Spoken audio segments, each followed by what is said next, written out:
The story begins in the early afternoon where there is a lady walking at the market in the city. She's together with a tiny little fairy, and as she walked by, she was startled the moment a chicken screamed. She wasn't scared at all, but she was thinking that this chicken could feed lots of people as it was too big. The fairy on her shoulder questions what a chicken is since she's very clueless. It's something that, when eating together with someone, you wouldn't even notice if the other person dies. Our MC replied, which was overheard by the chicken owner. Her answer was just a lie, but she honestly told the tiny fairy that chicken is something so delicious. The chicken owner then asked her what she wanted to buy. He stares too long at our MC's eyes, which confuses the lady. The vendor then scratched his head and said that the lady was a plant mage, which is very rare. Armic was shocked and asked him how he knew it, and the vendor said that it was pretty obvious. According to him, the lady is clearly a mage by the way she dresses. What's more is that she has green hair and green pupils. He believes that whoever can see the lady could tell that she is a mage. In general, people who possess magic have similar colored hair and pupils. Just like the red eyes means they have a fire element, and blue eyes a water element. Since our MC doesn't know about this basic information, the vendor concludes that she came from a different world.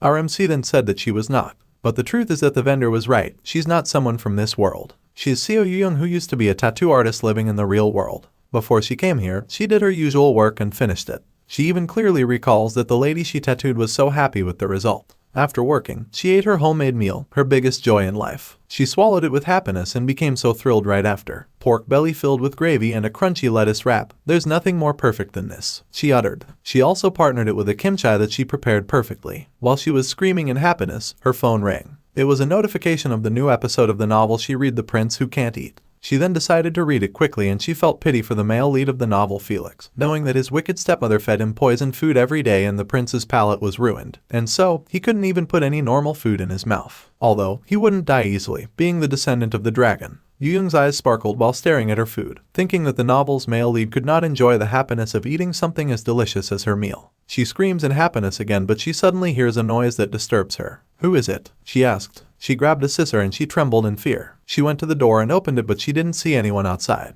She was about to go back inside, but she heard a voice again, stating that she was hurt. YooJung completely comes out of her room while preparing the scissors. Is somebody there? She asked. She pointed the scissor on the stairs, but she still didn't see anyone. She could only hear the sounds but cannot see someone. As she walked downstairs, she stumbled into something, which was the tiny little fairy. She tripped and fell downstairs and instantly lost consciousness. And when she opened her eyes, she was in a world she had never seen before, in a completely different person's body. Up until now, she blamed the fairy for everything that happened to her. The fairy was sorry and said that it wasn't her fault she tumbled down the stairs while shifting dimensions. To save YooJung's life, she used the dragon scale she had and saved YooJung by turning her into a mage in this place. She becomes emotional while saying that the dragon scale she had was the only thing that could help Felix. YooJung didn't think that the Felix this fairy was referring to was the prince of the novel she read. She only believes that Felix is someone this little fairy is serving. As per the fairy, poor Felix is the one who can't eat anything. YooJung then realizes that Felix is exactly like the novel she was reading. Because of her conclusion, she was thinking that she may be spirited away into the novel she was reading. To think something she'd only read in books would happen to her. On top of that, even if she entered inside a book, this current appearance of her right now doesn't make sense to her. She cried while the fairy comforted her and told her that it was better than dying. How the hell did my body full of tattoos turn into skin as clear as white jade? YooJung screamed. She cannot accept the fact that all her tattoos are gone. Before she spirited to the novel she was reading, a dragon who was peacefully sleeping was woken up by many little fairies, including the fairy named Urin, who is now with YooJung. These fairies are asking the dragon to help Felix, despite the fact that this dragon doesn't know when he will wake up if he falls asleep again. There's a sudden portal sipping in Urin, and the dragon then hands the dragon scale to her, instructing her to bring this scale with her. Urin grabbed the scale and she sipped into the portal the moment the dragon let go of the scale. The other fairies rattled upon seeing her leaving, as they all wanted to go together with Urin. Going back to the present time, YooJung was eating some delicious meat she bought at the resto. The meat looked delicious, but she still complained since it had no garnish or sauce. She started slicing the meat and swallowed her first bite. She was shocked and thrilled after she felt the gravy just gush out of her mouth, plus the salt seasoning is also adequate.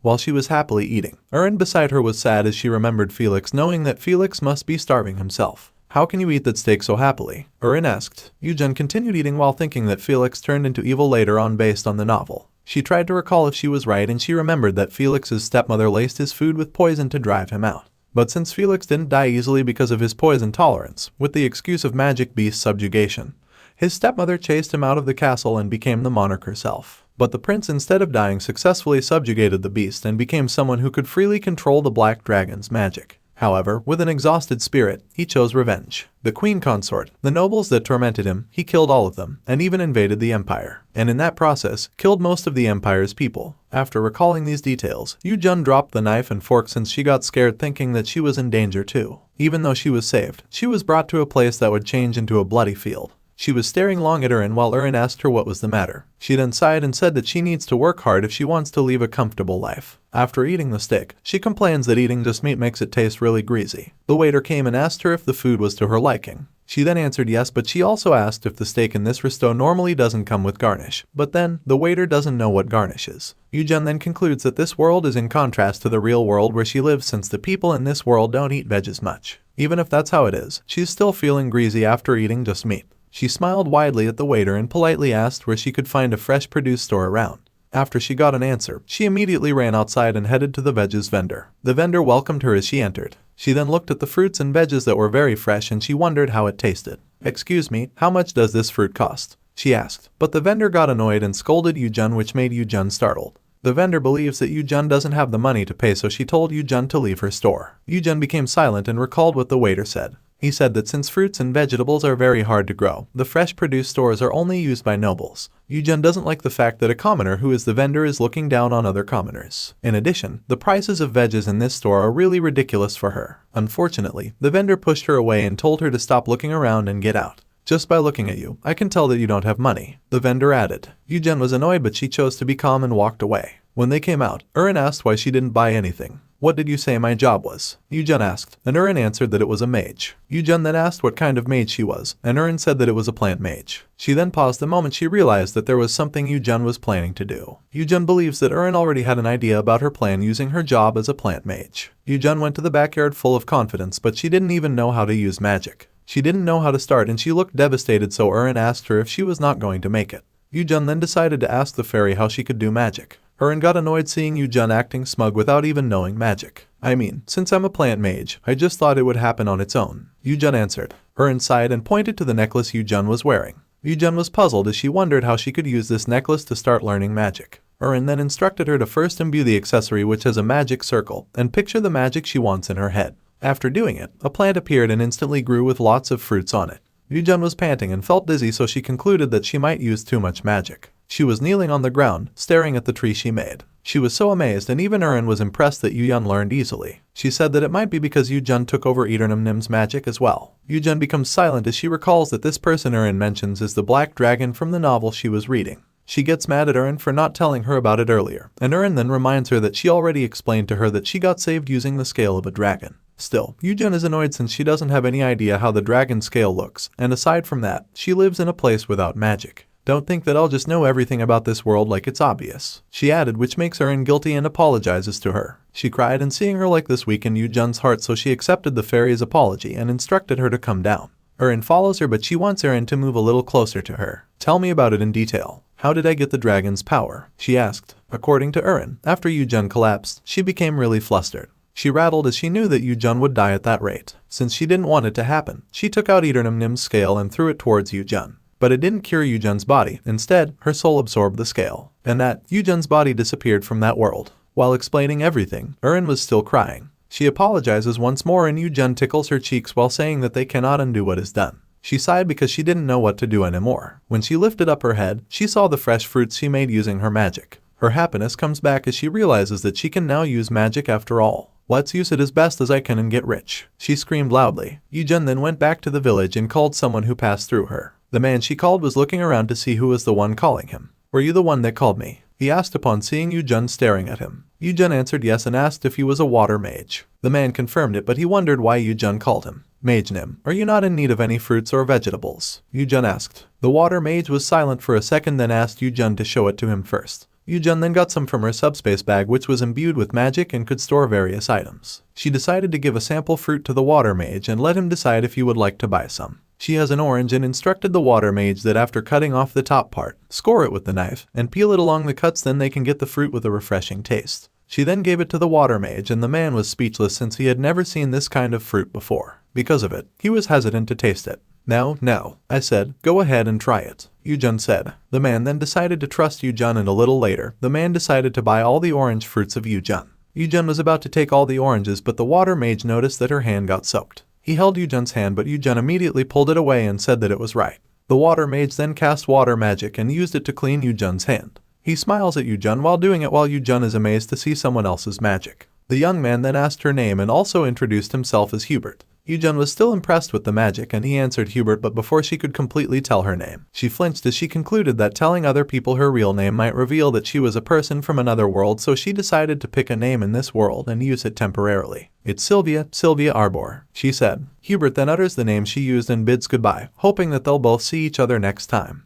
Hubert then leaves YooJung and goes somewhere else. Someone then ran towards him and he immediately asked the man about the prince's whereabouts. The man then gave the directions where Hubert could find the prince, but he also warned Hubert that approaching the prince is a bit difficult now. Hubert saw the prince leaning on the tree. Hubert then informed the prince that he had returned, but Prince Felix didn't respond. There was also a fairy standing at the shoulder of Felix, whispering to him that Hubert had returned. Felix then woke up and saw Hubert handing him the fruits that Hubert bought from YooJung. "I came across a new fruit merchant in the village and bought a fee. They taste really good," Hubert said. Felix was staring at the fruits and asked Hubert if he mentioned a fruit merchant. Since growing fruits in this world is difficult, he believes that not everyone is able to sell it. Hubert agreed with him and forced him to believe what he said, that the fruits he had just bought were really delicious. Hubert asked Felix to try it. He doesn't know if it's a good idea to eat food from unknown origins since Felix has a trauma related to food poisoning. His stepmother always gave him poisoned food and he doesn't have a choice but to eat it since his aunt is guarding him and making sure that he always swallows the food. He ingested the food for a long time, so he almost lost his sense of taste and smell, almost being unable to taste. He could only barely eat the fresh produce, which provided him with a refreshing sensation. At this moment, Hubert wanted Felix to eat, so he begged Felix to try the fruit even just a bit.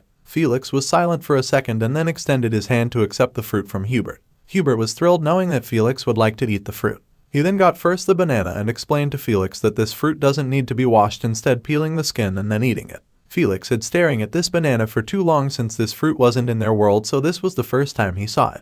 The fairy can even smell the fruit's aroma, so she told Felix to try it and check its taste. The other fairies were amazed with the banana and Felix then opened his mouth and swallowed it. He then told Hubert that the taste wasn't bad at all. Hubert then next handed the orange and described it as a refreshing and sweet fruit. Felix then tastes one and feels how juicy it is. The taste makes him speechless since the granules of the orange are popping and bursting inside his mouth. The orange also isn't bad for him. He continued eating the fruit, which shocked Hubert since Felix normally stopped eating after 1 or 2 bites, but now he's eating the fruit so enthusiastically. He clenched his fists and told himself that he must find the peculiar wizard often, and he was referring to YooJung. "Would you like to eat more? There's still a lot left," he said. But Felix this time refused and said that he was full. Going back to YooJung's POV, she was still in the village, looking at the necklace, which is too expensive and she cannot afford. The cheapest necklace costs 30 gold, but she has barely even made 10 gold coins. The amount of the necklace is worth 3 times her income, which is why she was devastated. She suddenly got an idea and ran away, heading somewhere. The fairy asked her, but she didn't respond until they arrived at the library and found the book she needed.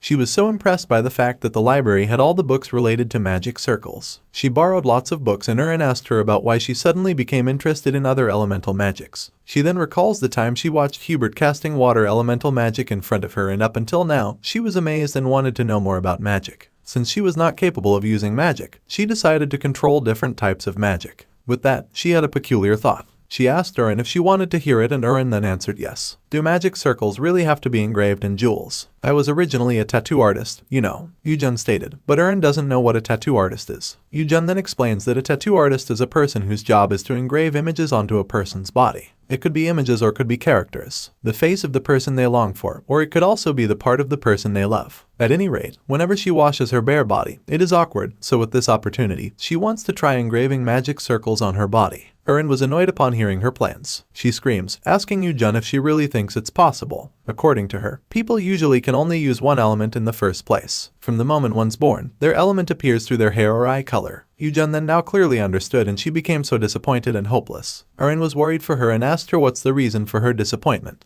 YooJung only said that Erin can't understand her heart. Erin was confused if she said something harsh to YooJung. Also, since Nim's magic has also gone into YooJung's body, Erin concludes that why YooJung wanted might be possible. "Then, how about you become the first one?" she asked. YooJung's head lifted up and asked Erin what she just said. Erin then clears her words, stating that YooJung can be the first one to wield different elements. YooJung's excitement came back in an instant and she became hopeful again. "As expected, you definitely seem like a fairy, seeing you recover your courage," she stated. She then starts to think about her plans, but she remembers that she doesn't have a needle nor an ink. She was poking the table while thinking until she got an idea. She comes out from the library and Erin asks what she was trying to do this time. She then said that she could make a tattoo ink since she doesn't have one to use. She was confident that she could still use a method that had been used for a long time. Erin sighed and reminded her not to forget to take a break. Still, YooJung cast a spell, calling a pine tree to grant her an ash powder. Meanwhile, YooJung and Erin were coughing because of the strong smoke coming from the fire of a pine tree YooJung made. Just how many times are we gonna do this? We've already collected tons of this pitch black powder, Erin said. She looked so tired at this moment, but YooJung told her that they aren't done yet since they have to keep doing this in their spare time.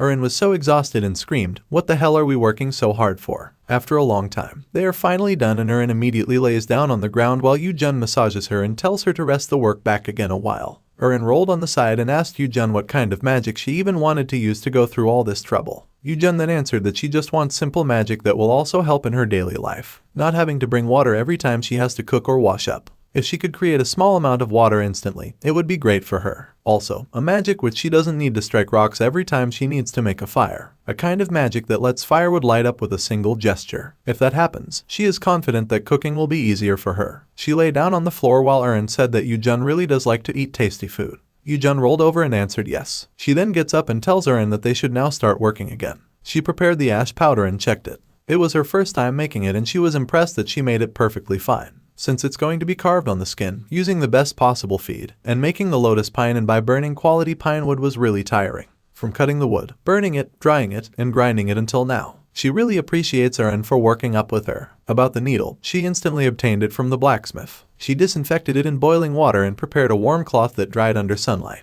This time, her tattoo preparation is complete and she gets more and more excited. That's some tenacity. Are the preparations finally really complete? Erin asked, but YooJung only said that she would now start her art. She then removed her cloak and Erin was still clueless about what she would do on her body. YooJung pushed her away and told her that she could not carve her own body with her clothes on. She started by transferring the prepared sketch into her skin. Erin was impressed after seeing the sketch. YooJung then gets the needle to start drawing the lines. She then pierced her own skin and seeing her doing it makes Erin crazy and asks her if she isn't hurt. YooJung then said that it was nothing compared to the result she'll achieve after. In addition, she had already embroidered her whole body before. After a few hours, night had almost come and YooJung was finally done. Erin feels pity for her seeing her skin become red and swollen up. But then, the pain is just nothing for YooJung since she knows it will get better in no time. She extended her arm and said that she now needed to try out whether it would work or not. She closed her eyes and she felt the black dragon's magic inside her flowing towards the magic circle. She opened her eyes and saw water floating. In front of her is Erin, informing her that her water magic is successfully working. YooJung smiles in happiness since she didn't expect that it would work in just one try. She then also activates fire and wind magic circles while wondering if it would work too. And luckily, she made it which startled Erin since YooJung didn't warn her. YooJung laughed and told Erin that she would try to master intermediate magic by tomorrow. Erin then told her not to be greedy and take everything slow. The next day, YooJung was in the village again early in the morning and sold a lot of fruits. While she was counting her money, someone came, riding in a cavalry. It was Hubert, asking her if all her fruits had been sold out. YooJung was confused at first, but then she realized that it was Hubert, the water mage. "Did you come to buy fruits? I just sold all the ones I prepared. There's none left," she said. At the same time, Erin is calling Hubert, but Hubert doesn't see her and only feels that something is circling him. Erin and the other fairies can only be seen by Felix, and YooJung are known as Sylvia in this world, who possess the black dragon's magic. This time, YooJung remembers that Hubert is the subordinate of Felix in the novel. Is that so? Our captain is someone who usually doesn't eat much, but he likes the young miss fruits, but they always sell out instantly, Hubert stated. YooJung then proudly smiled, knowing that her fruits are quite something after all. Her smile was gone the moment Hubert asked her to obtain more fruits. As what she remembers, the novel's male lead Felix should be having a hard time and not being able to eat properly. Besides, she also feels bad for Felix. For her, a person does have to leave a life worth living. Since Erin also worried for Felix too much, she was thinking of helping the novel's male lead a bit. She told Hubert that she doesn't have the fruits on her at the moment. Hubert was dumbfounded since YooJung's fruit was the food Felix wanted to eat. YooJung then said that she still had some materials left at his house and she offered Hubert to accompany her to her home. Hubert agreed and they immediately went to the house of YooJung and Erin. As they entered, Hubert looked around to observe the house of YooJung. He was so silent while waiting for the lady, and YooJung then went back to him with fruits on a plate and pear juice. It was the first time Hubert saw this prep food, so he asked YooJung about it. YooJung then told him that it was an assorted dried fruit and a pear juice, which is a good snack that will surely quench his thirst. Hubert was so amazed with its uniqueness, and even Erin had the same reaction as him. YooJung then went back to the kitchen, telling Hubert to enjoy the food while waiting for her. Bon appetit, Hubert uttered and swallowed one fruit. YooJung on the other hand prepared herself, and she was so happy with what she was doing.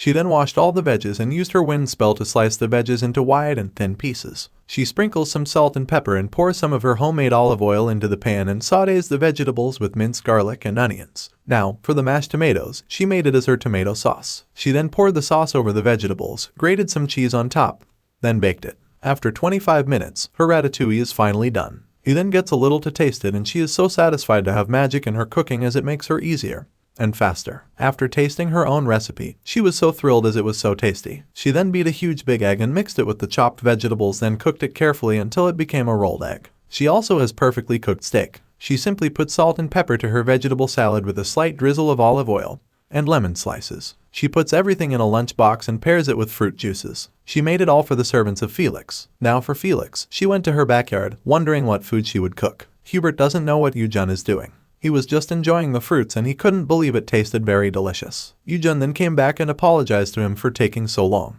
Hubert then swallowed everything inside his mouth and told YooJung that everything was fine. Meanwhile, Hubert was speechless after seeing lots of lunchboxes and a bottle of juice given by YooJung. He asked YooJung about it and YooJung said that she personally prepared everything for Hubert as a bribe to make sure he'll come back again. Erin also asked YooJung why she cooked too much. She was so emotional as she concluded that YooJung made a lot so that Felix could eat too. YooJung also packed oranges and other fruits so that Felix could take it. How did you manage to do all this in such a short amount of time? Hubert asked. YooJung then answered that she packed the fruits before this so it isn't impressive at all. She was keeping the fact that she was using elemental magic a secret for now. Hubert then held her hand and sincerely gave thanks to her. You're welcome. I'm the one who should be thankful. Just think of it as a present to make you my regular customer. YooJung replied. Of course, I would gladly be a regular, Hubert said with sparkling eyes which made YooJung think it was dangerous. Hubert then leaves, waving goodbye to YooJung and the same as YooJung to him. After Hubert leaves, Erin then calls YooJung in the name Sylvia. YooJung then glanced at her and she then gave thanks to YooJung despite that she feels shy.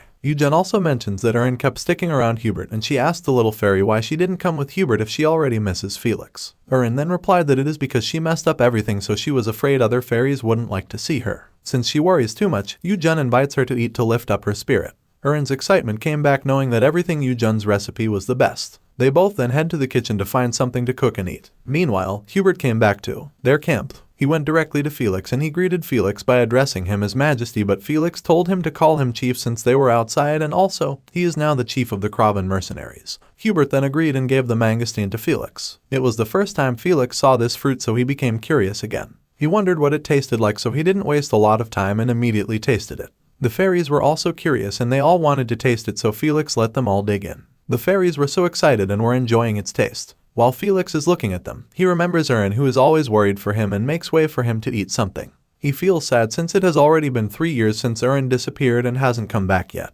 He wondered if Erin was unable to return or if she had no intention of coming back. He wasn't aware that Erin was just near to him and was now together with YooJung, but he could not hold himself to think since he was very worried without knowing that Erin was safe in the hands of a person coming from a different world. Meanwhile, Hubert had a chit-chat with his comrade. They talked about Felix's evil stepmother who is now the crown queen for half a year. Hubert was mad and said that those nobles only looked for their own profit and had almost forgotten who the genuine successor to the throne was. His comrade then said that there was nothing they could do since Felix was regarded as missing. They were both hopeless and felt so down. The green-haired man then asked if Felix was taking a meal properly. Hubert then smiled and answered that he thinks Felix likes the fruits from the store that he has become a regular of. His comrade was so happy and relieved. They were both worried since Felix usually didn't even try to taste his food. Now, Hubert was planning to procure rations there from now on. He wants him and his comrade to reorganize their course for the magic beast subjugation. Going back to YooJung, she was busy preparing the meal and while cooking using her magic, she realized that she had never seen sugar in this world and wasn't even selling it in the market, so she wondered if sugar doesn't really exist in this dimension. She told Erin that she was referring to a sweet powder. Erin then said that they have it in this world. She explains that she saw sugar being added to some tea when she was in the royal palace. YooJung then asked why sugar hasn't sold in the market.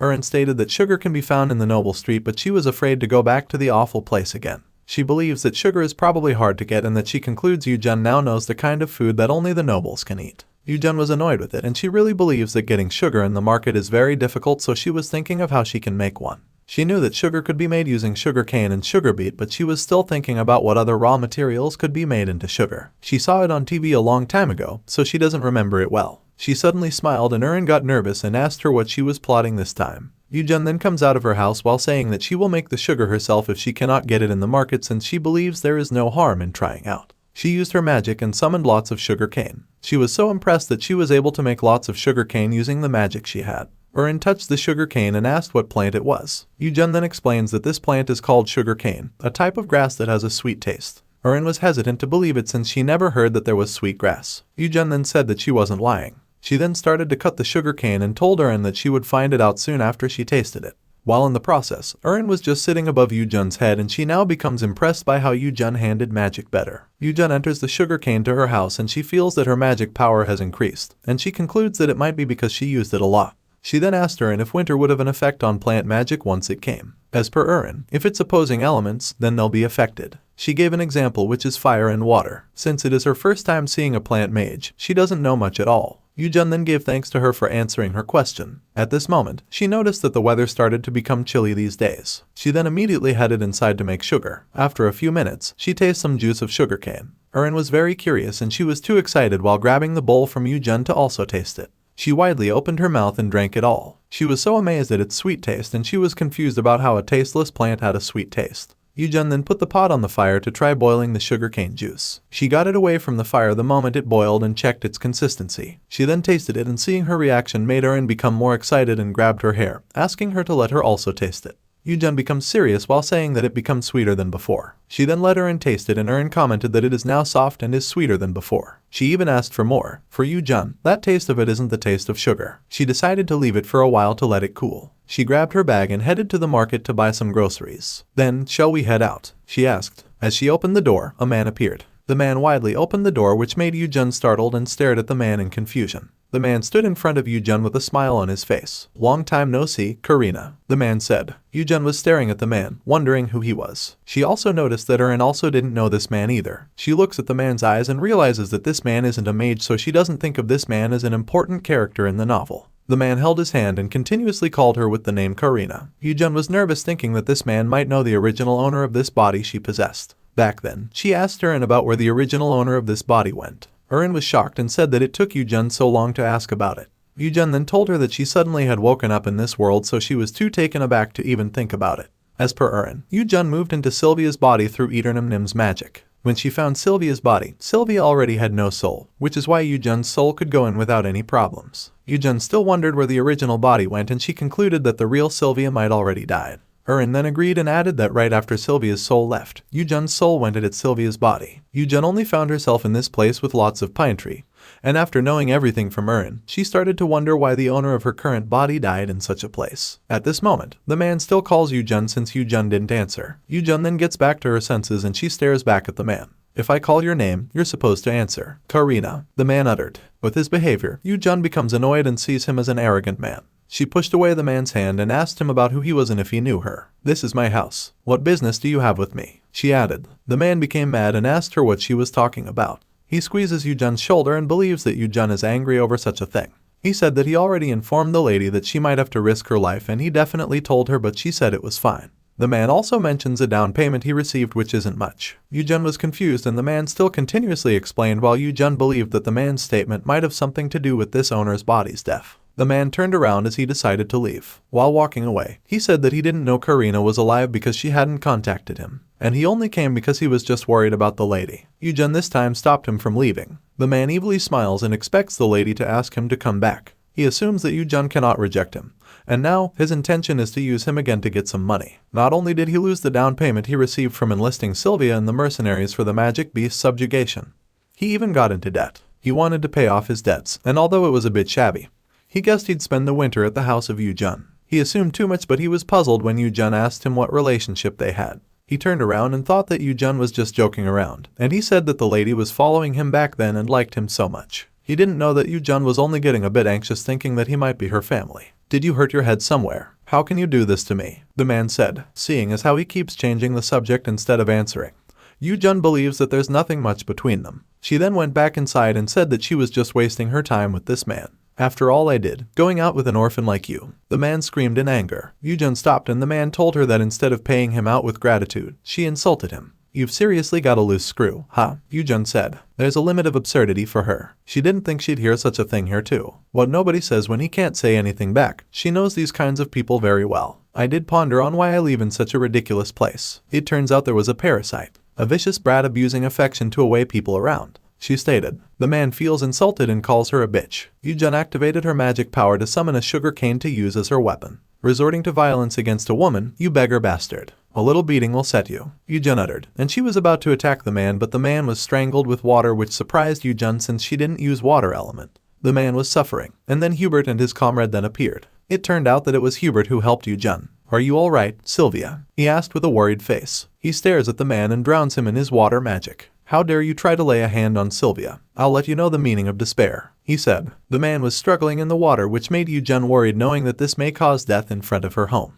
Hubert controls his magic, lifting up the man while YooJung is asking him to stop since they were in front of her house. She told Hubert that she didn't want to see a person dying in front of her house. Hubert didn't respond, but he let go of the man. The man fell on the ground and told Hubert that it is a crime to use magic on a person. Hubert's comrade suddenly kicked the man and said that they have to finish off the scumbags. But then, YooJung told him not to do it. Do you know how much I cherish you? But now you're treating me like this just because you met another man. The man said. YooJung then hit the man's face using the sugar cane she was holding. YooJung fakely laughed, then hit the man again numerous times for accusing her. What kind of relationship could you have with me when you can't even answer properly, you jerk? She said. She lifted up the sugar cane and reminded the man that she doesn't owe him, so there's no money that she needs to bring to him. She then struck the ground where the man was sitting, and the man was afraid as he thought YooJung would hit him. Even Hubert and his comrade also expected that YooJung would strike the man's balls. Now, I'll stop here since I don't want to see you lying here. Get lost, YooJung calmly said. She swung the sugar cane and told the man once again to leave. The man was shaking as he stood.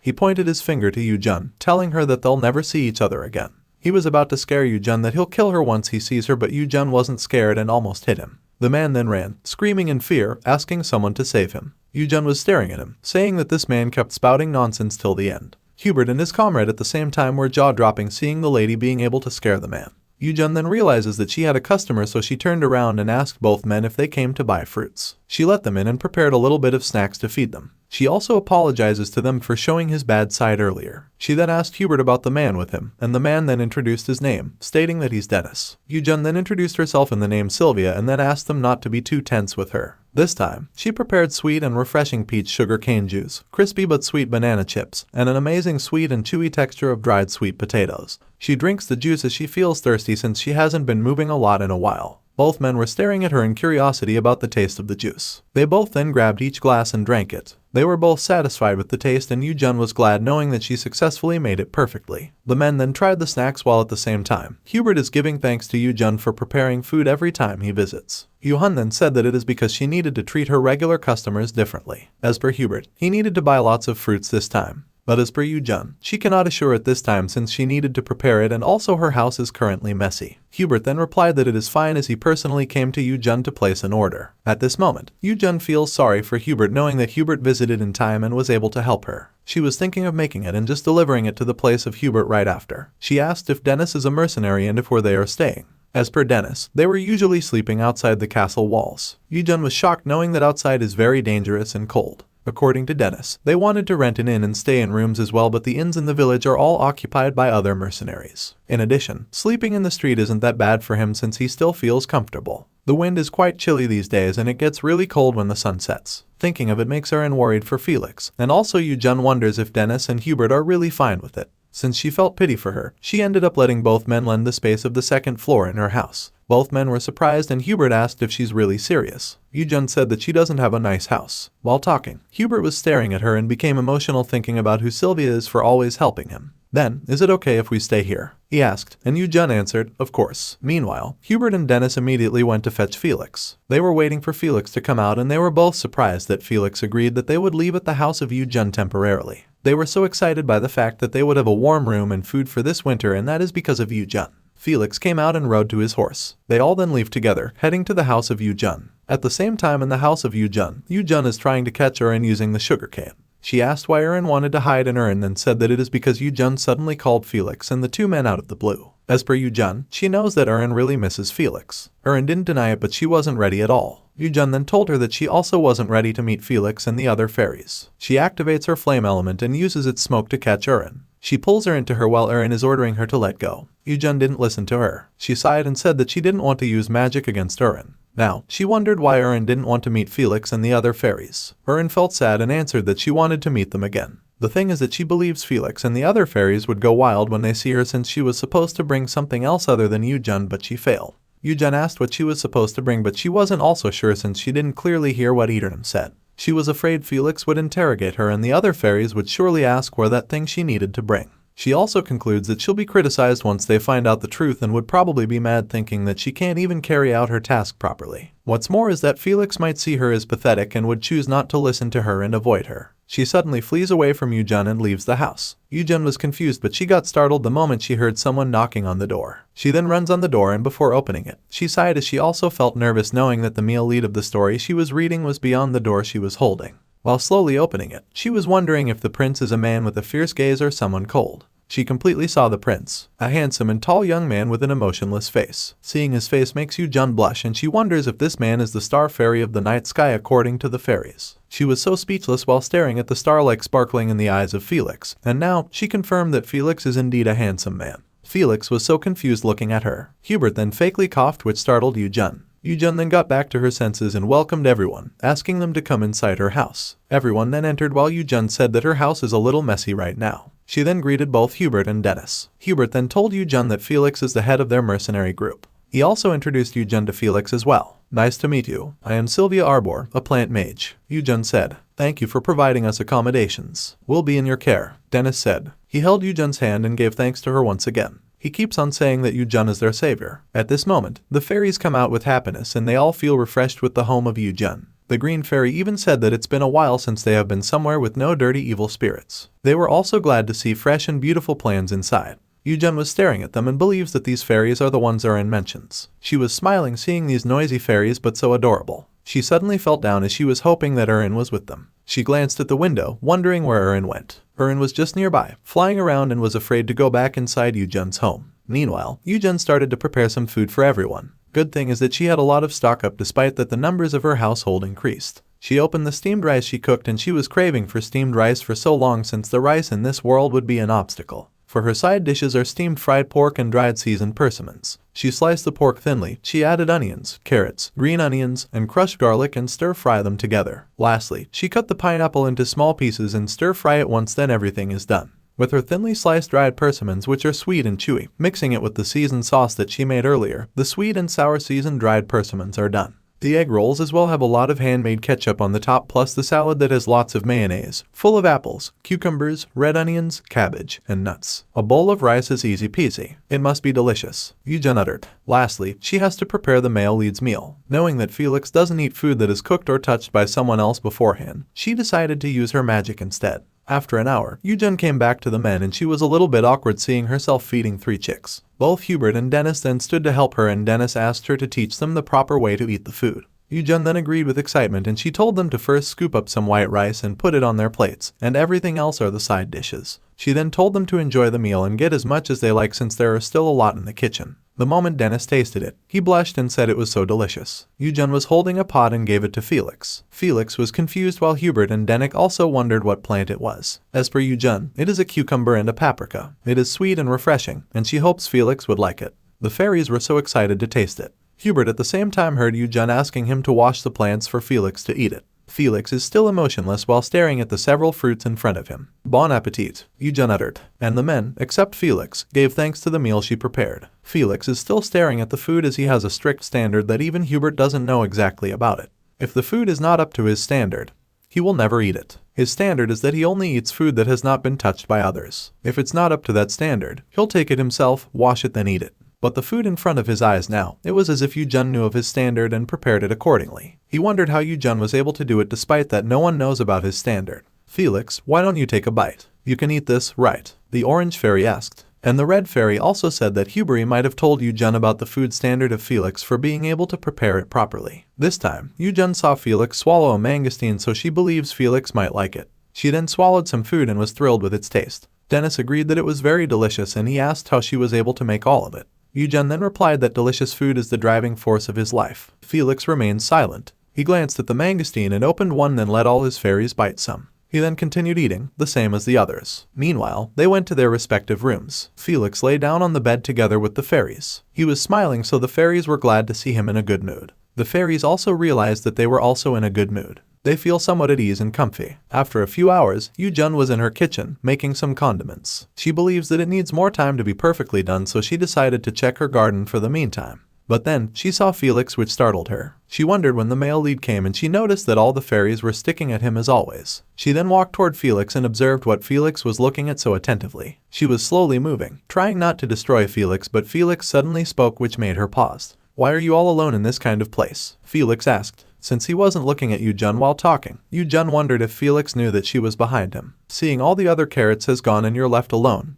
You're just the same as me," Felix added, and YooJung feels awkward as she confirmed that Felix is not talking to her but to the carrots. YooJung grabbed one carrot and peeling it. He then bites it and YooJung concludes that the lonely carrot might remind Felix of himself. Felix is done eating the carrots in just a few minutes. He threw it and stood. As he turned around, he saw YooJung. YooJung got startled. He was surprised because Felix suddenly turned around. The fairies then fly around him and she wonders why. Felix was staring at him and she cannot believe that the male lead didn't sense him until she got so close to him. "What are you doing?" Felix asked, and YooJung didn't know how to answer. The fairy on her shoulder suddenly said that she likes YooJung. YooJung feels thrilled, but the red fairy was staring at her with annoyance. This fairy flies toward her and she feels nervous since it's hard for her to pretend that she didn't see these small creatures. The red fairy is in front of her face while YooJung still pretends and just stares at Felix's eyes. Felix at this moment cannot believe her staring directly at his eyes, that even his subordinates avoided his gaze sometimes. At this moment, the three fairies smelled something familiar from YooJung. "Why aren't you answering me? What were you trying to do behind my back?" Felix asked. YooJung really doesn't know how to answer, knowing that it was her garden in the first place, so it's normal that she was here. "Then, what were you doing in my garden?" she asked, and Felix was shocked hearing the lady talk to him informally. YooJung believes that Felix is now suddenly doubting her. They stare at each other's eyes. Felix called YooJung impudent and Felix said the same as him. Hubert suddenly comes out, but he was shocked seeing both Felix and YooJung in a scary aura against each other. Hubert was speechless while thinking. Then he becomes thrilled as he concludes that Felix is now finally showing an interest in the opposite gender. He leans at the door, thinking that it is now the best time for Prince Felix to fall in love, but he was emotional that this love can't come true, knowing that Felix is now disguised as a mercenary, but will surely be someone who will be the king of a country. Both were still staring at each other and they don't have any plans to make eye contact unless one of them will go first. At the same time, since YooJung is a commoner, Hubert doesn't want her to be the prince lover as it will be complicated. He then approached them, telling them that it's cold outside so they must get inside to avoid sickness. YooJung smirked, thinking that he won against Felix because of Hubert. Felix, on the other hand, was annoyed as he was about to accept his defeat. "It'd be better for you to come inside as well as Miss Mage. I smell something burning," Hubert said. YooJung then immediately headed inside and both men heard her scream coming from the kitchen. Since it was YooJung who first entered the house, Felix smiled, thinking that he won. At this time, YooJung was sad seeing his recipe being charred. She was clenching her fists and vows that Felix would pay for what happened. After a while, dinner is done. YooJung served some juice and Hubert then gave thanks to her. Before they could drink it, she told Felix that it would also be nice if he would also drink some fresh juice. She got one of the bitter gourd and slammed it on the table to make fresh juice from it. She then gave it to Felix and widely smiled, saying that she made it in front of the captain since he's a very doubtful person. Felix didn't respond. YooJung turned around with crossed arms and feeling the pressure between the two made Hubert conclude that the two had a lover's quarrel. "I wish the best for all of us who will be living together from now on," Hubert said while raising his cup of juice. The three then drink together, and at the same time, YooJung was staring at them, knowing that everything in their juice aside to her is bitter melon. Hubert and Dennis feel disgusted with the taste. Felix was also disappointed since it is so bitter to the point that he almost lost his taste buds from barely tasting it.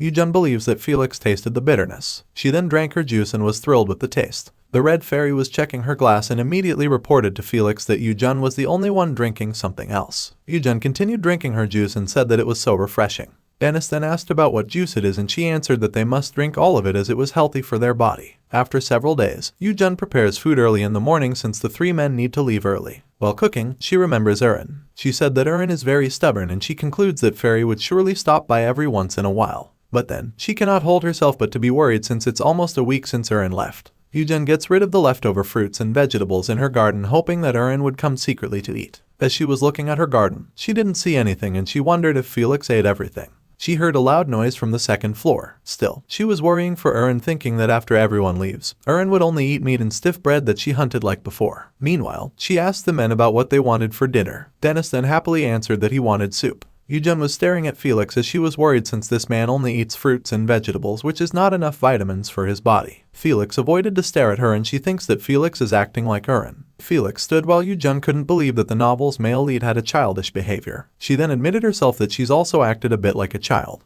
She then smiled a little the moment she heard Felix answered that he wants chili for dinner. When the dinner came, Felix's face was so red because of the spiciness of the chili. He grabbed Hubert's water and drank it in an instant. YooJung was smiling evilly knowing that Felix must feel like dying since she prepared a red habanero chili. Felix then carried his sword and wanted to attack YooJung while the two men were trying to stop him. They then sat down on the table to have a peaceful talk. "You rascal, you took out your sword. I fed you your favorite fruits for several days just for you to take out that sword," YooJung asked. Felix with crossed arms stares at the fruits in front of him. He bit some peaches and said that fruits indeed always taste good. At this moment, he wasn't aware that YooJung realizes that he also has a cute side too. When Felix leaves, YooJung feels nervous thinking that hate is a form of affection. The next day, Felix went inside from the garden. He then heard YooJung called his name and asked him what he wanted to eat. Felix was raising his eyebrows and YooJung concludes that it might be because of his pride as a royal and doesn't want someone to talk to him informally. "The citrus fruit I ate last time. That was delicious," Felix answered, which thrilled YooJung as he was glad that Felix would always answer her. She then heads to the kitchen and uses her magic to summon the fruit.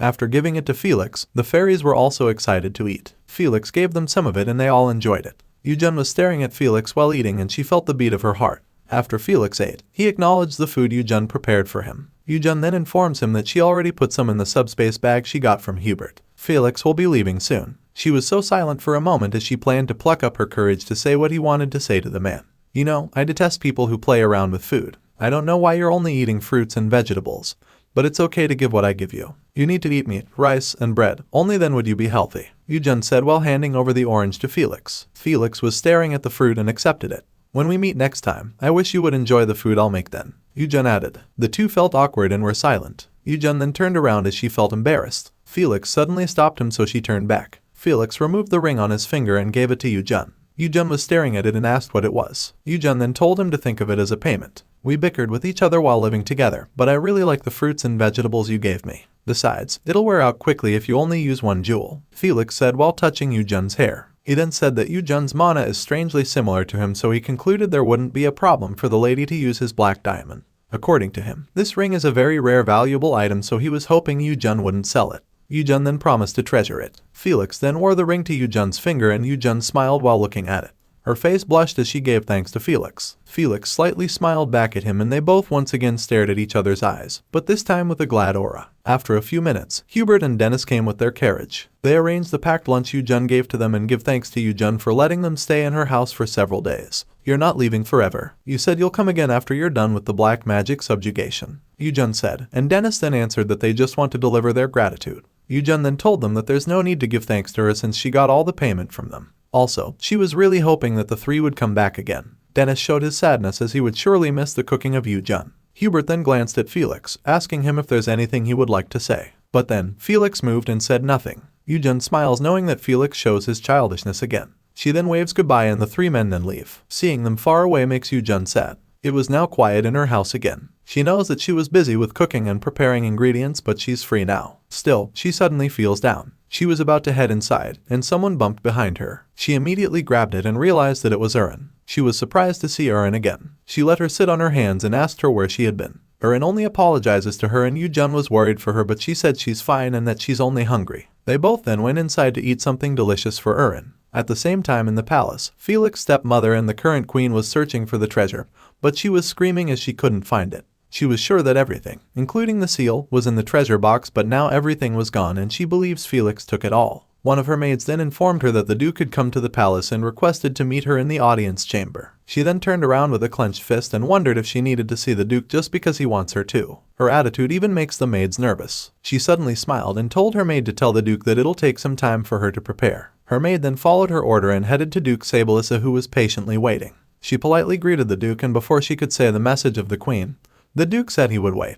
The maid then guided Sylvia to the drawing room. He was looking at the surroundings and found no one. "That person is alive," he suddenly uttered, and the maid suddenly trembled. But she didn't respond at all, instead bid goodbye to Sylvia. Sylvia was staring at the portrait in front of him and uttered, "I'm sorry, brother. Please forgive me for not keeping your will." He also stares at the child in the frame that looks like Felix, which is his nephew. He vows to protect his nephew at all costs. At this moment, YooJung went to the library and got some magic books to learn more. She believes that if it's conjured by her thoughts, she doesn't really have to buy magic. She wanted to experiment quickly, so she borrowed lots of books and went back to her house. She imprinted the subspace magic tattoo on her skin, and it felt painful this time, but she was still able to make it perfectly. She was staring at this new tattoo of her on the mirror, and she was glad with the outcome. After she was done, she tied her hair as she planned to start the experiment. She unintentionally stares at the ring, believing that this treasure is resonating with the magic circle on her body. She then held the box that had a jewel, and she was thinking that a jewel without a magic circle drawn can't use magic. After a few minutes, she was very happy as she successfully imbued subspace magic on the bag with the magic circle drawn on her body. Even if she doesn't draw magic circles of each jewel, she believes that she can still use magic with just one jewel. Now, then shall we start my first lunchbox business? She uttered while carrying the box and was ready to leave. While heading their way, YooJung asked Erin if she knew why she could use magic so easily and if all mages were the same as her. Erin answered no and said that it was probably because YooJung had Eternum's magic inside her. She thinks that Eternum's scales that she used to save YooJung affected the lady. YooJung shows the ring that Felix gave to her and states that this black magic dragon ring was given by Felix. YooJung this time apologizes to Erin for being so childish for no reason and promises to treat the lady better starting from now on. Meanwhile, they arrived at the castle's second gate. As they walk near the gate, YooJung notices a lot of mercenaries around. She then prepares her lunchbox and calls some mercenaries, offering them the food she made at a low price. A lunchbox? Are this food you'd bring along for magical beast subjugations? The man asked. They observed the food that YooJung prepared and realized that it was the first time they had seen this kind of food. You can't manage your meals while fighting. Please do buy one of these on-the-go lunch boxes, YooJung said. She has sandwiches, rice balls, and sweet potato wedges. Based on the looks of YooJung, both mercenaries could say that she's a mage, but they wondered why she's outside selling lunch boxes. YooJung then informs them that she's a plant mage, so she can't go on any subjugation quest. In addition, she also likes cooking. While they were talking, Erin above YooJung's head didn't understand them. YooJung at the same time gets some glazed sweet potato and lets the two mercenaries taste it. She also let Erin get one, and Erin then immediately swallowed it slowly. The mercenaries then asked her about what food she handed to them, and YooJung said it was her own glazed sweet potato. The men then accepted it and then asked YooJung if they should eat it immediately. YooJung then said yes, and both men swallowed the glazed sweet potato together. The moment they tasted it, they felt the sweetness, smoothness, and savory of the potato itself. They then told YooJung their feedback, and they said that they had never eaten anything like this food before. The other man also wonders how YooJung was able to make it. As per YooJung, she fried sweet potatoes along with some sugar. She was surprised the moment she heard more people became curious about her lunchbox. Two men headed to YooJung, and YooJung at the same time gave the first two mercenaries free sandwiches and rice balls. Both men immediately swallowed it, and the other mercenary asked them how it tasted. But then, nobody answered them, which made them wonder why. They asked the same question, and the yellow-haired man only showed a thumbs up as a sign of his yes. YooJung was so happy knowing that the men liked the food she prepared. She then gets a barley tea and the men drink it. They then commented that it is savory but also good for quenching their thirst. The yellow-haired man then decided to buy 5 boxes while the pink-haired man asked for the prices. YooJung then said that the rice ball and sandwich lunch boxes were 10 cores each. She also had caramel bread popcorn for 5 and a shooting barley, which is 5 as well. The black-haired mercenary then asked for 10 boxes each, and more people came to YooJung and asked for a free taste. Meanwhile, YooJung came back to her home. She was so tired, but she was glad that everything she brought was sold. Erin then said that it was because the food was really delicious. My dream is to become a chief if I didn't become a tattoo artist. It'd be a very happy life to eat delicious food for the rest of my life, YooJung uttered. Erin carried a chocolate and asked if she was referring to a royal chief. YooJung then answered yes and explained that she had been a tattoo artist for the rest of her previous life, so she wants to be a chief in this life. She was planning to open her own cafe, and Erin cheered for her. 2 had passed since YooJung started selling lunch boxes, and luckily, it was a big success for her. Lots of people bought many lunch boxes. She was about to count the remaining lunch boxes, but a customer came whom she called Driver Nim.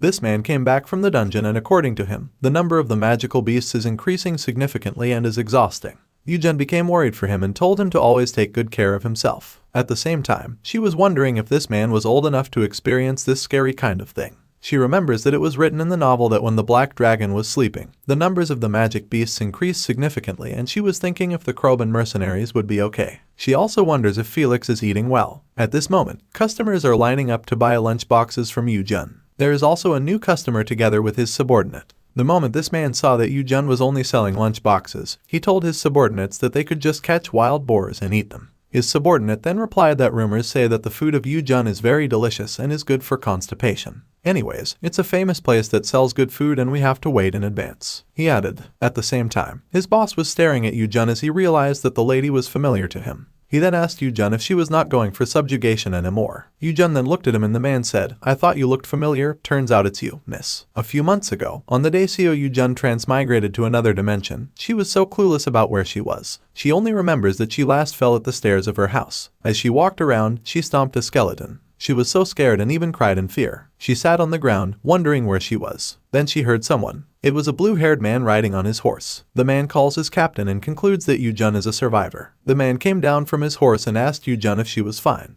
He even wished YooJung to be blessed by God. His captain comes and declares that YooJung looks like a mage but doesn't seem to be a combat mage. He asked YooJung to stand and YooJung held the captain's hand and was confused why she was called a mage. Since YooJung is clueless, the captain concludes that she hurt her head. He rode to his vehicle and informed his people that they will bring YooJung back to the village with them. He extended his arm to guide YooJung to ride his horse. YooJung then held his hand once again and sat in front of the captain. YooJung was nervous at that time since it was her first time riding on a horse. "There's no spare horses. Bear with it," the captain said, and he then let his horse run fast and went back to the village. They were welcomed by the guards and addressed them as Macri mercenaries. YooJung was looking around and noticed that the road is made of stones and there are horses and wagons around. What she knew is that this was not the place she used to leave. The captain of Macri mercenaries headed to the manpower agency together with YooJung and approached the attendant inside, and the attendant then asked how he could help. "Well, you're the only one I can think of who'd do such a thing. You sent a mage who can't even fight into a mercenary group." The captain replied, "Is it wrong to assign her a job because it's hard to make a living?"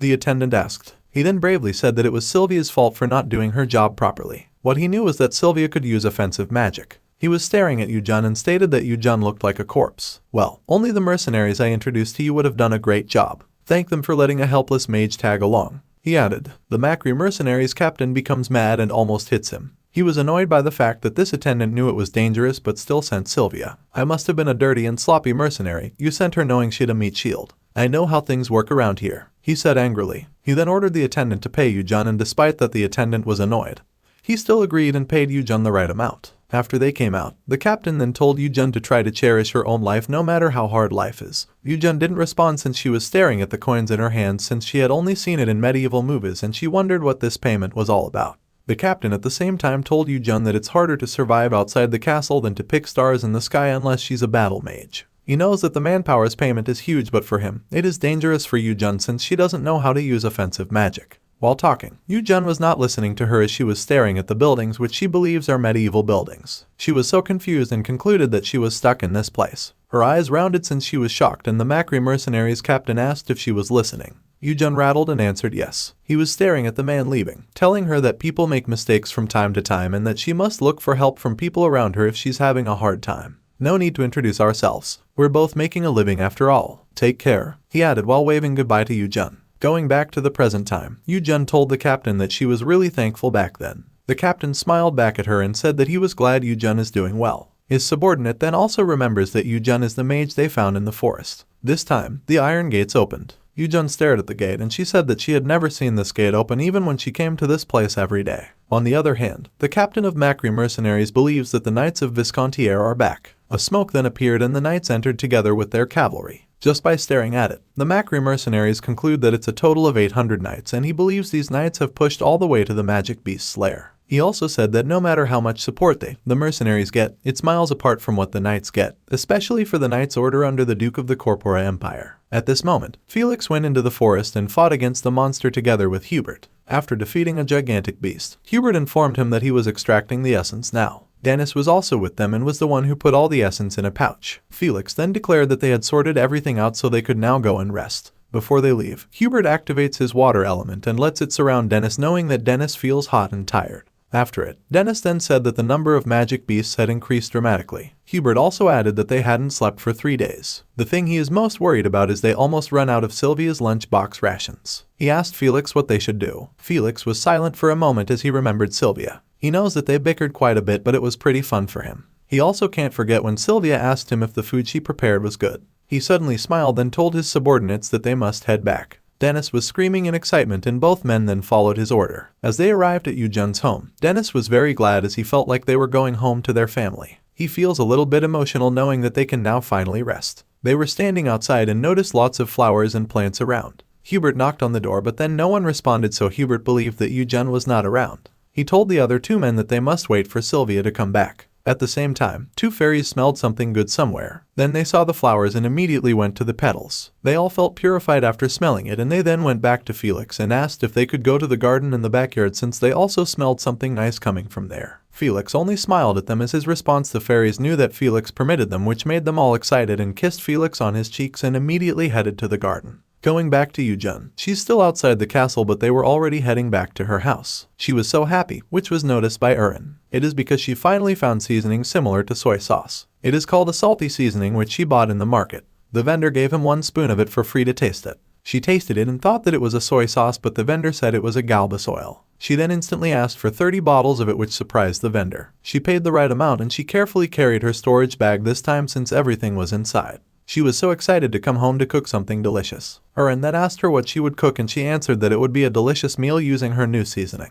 She suddenly paused the moment she saw the 3 men outside her house. Felix was patiently waiting, and seeing him made Erin rattled. She then immediately while YooJung is asking her where she will go. But then, Erin didn't stop at all, so YooJung's head hurts knowing that Erin is always like this. She then went to the boys and Hubert widely smiled at her with excitement. YooJung was very proud of herself for making a handsome man smile like this. She then glanced at Felix, who now had no emotion, but Felix looked away, so she was annoyed thinking that Felix was being hard to get. Still, she was happy that the 3 men came back. She welcomed them and then opened the door. "Thanks to your hard work, please come in," she said, and the 2 men replied, "Thanks to you, we came back safely." YooJung then told them that they would have a welcoming party today, and Dennis screamed in excitement. When the night came, YooJung prepared herself to cook another recipe. She then commanded the 3 men to wash themselves and informed them to wash their hands every time they entered the house. 2 men went upstairs while Felix remained seated and told YooJung that he had already washed up. YooJung then ordered him to take off his armor. Felix then went upstairs to follow what YooJung said. As he walked down the stairs, he heard YooJung telling him to hurry and come back down right after, as she was preparing a watermelon for him. Hubert suddenly came back and was excited to eat the melon, but YooJung ordered him to take off his robe. Hubert was confused and YooJung told him that she would prepare lots of delicious food, so they must wear comfortable clothes.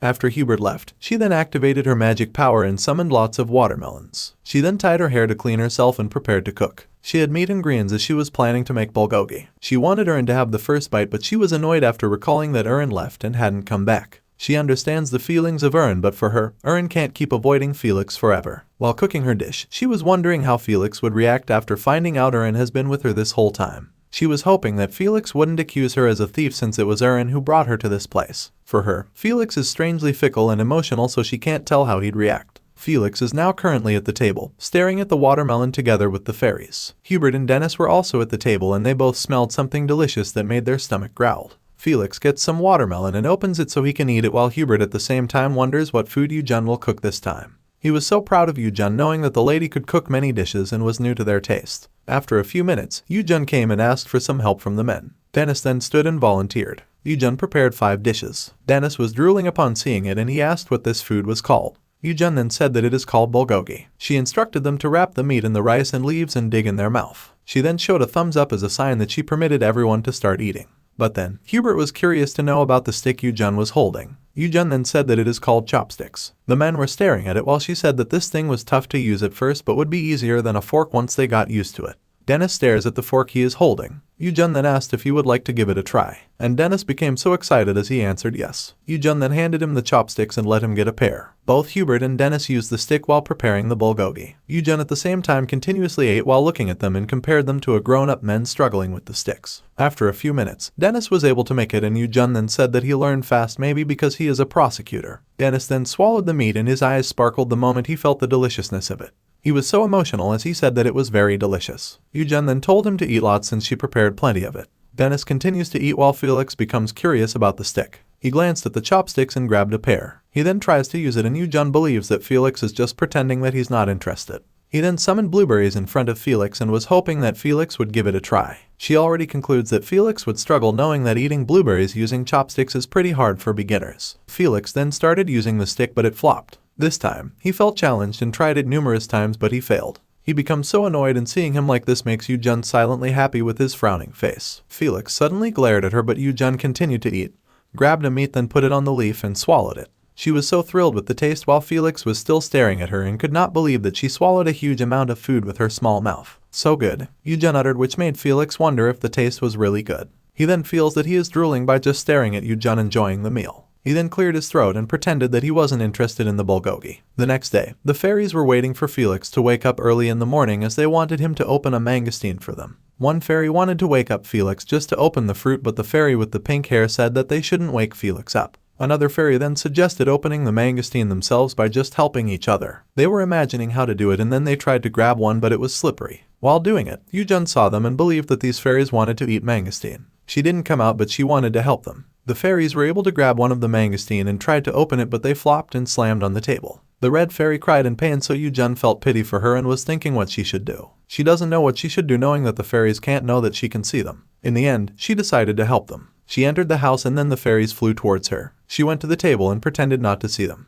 All the fairies got near to her and touched her. She lied that she felt thirsty and wanted to eat the mangosteen. She grabbed one and opened it. She was stopping herself not to show that she adored them so much. She then left the mangosteen on the table and lied that she lost some energy and said that she needed to open a new one since the first one fell. She fell so many mangosteen on the table, then stood and declared not to eat them. The fairies were so happy and grabbed one to eat it. YooJung was just outside the door, listening to their happy voices while eating the fruit.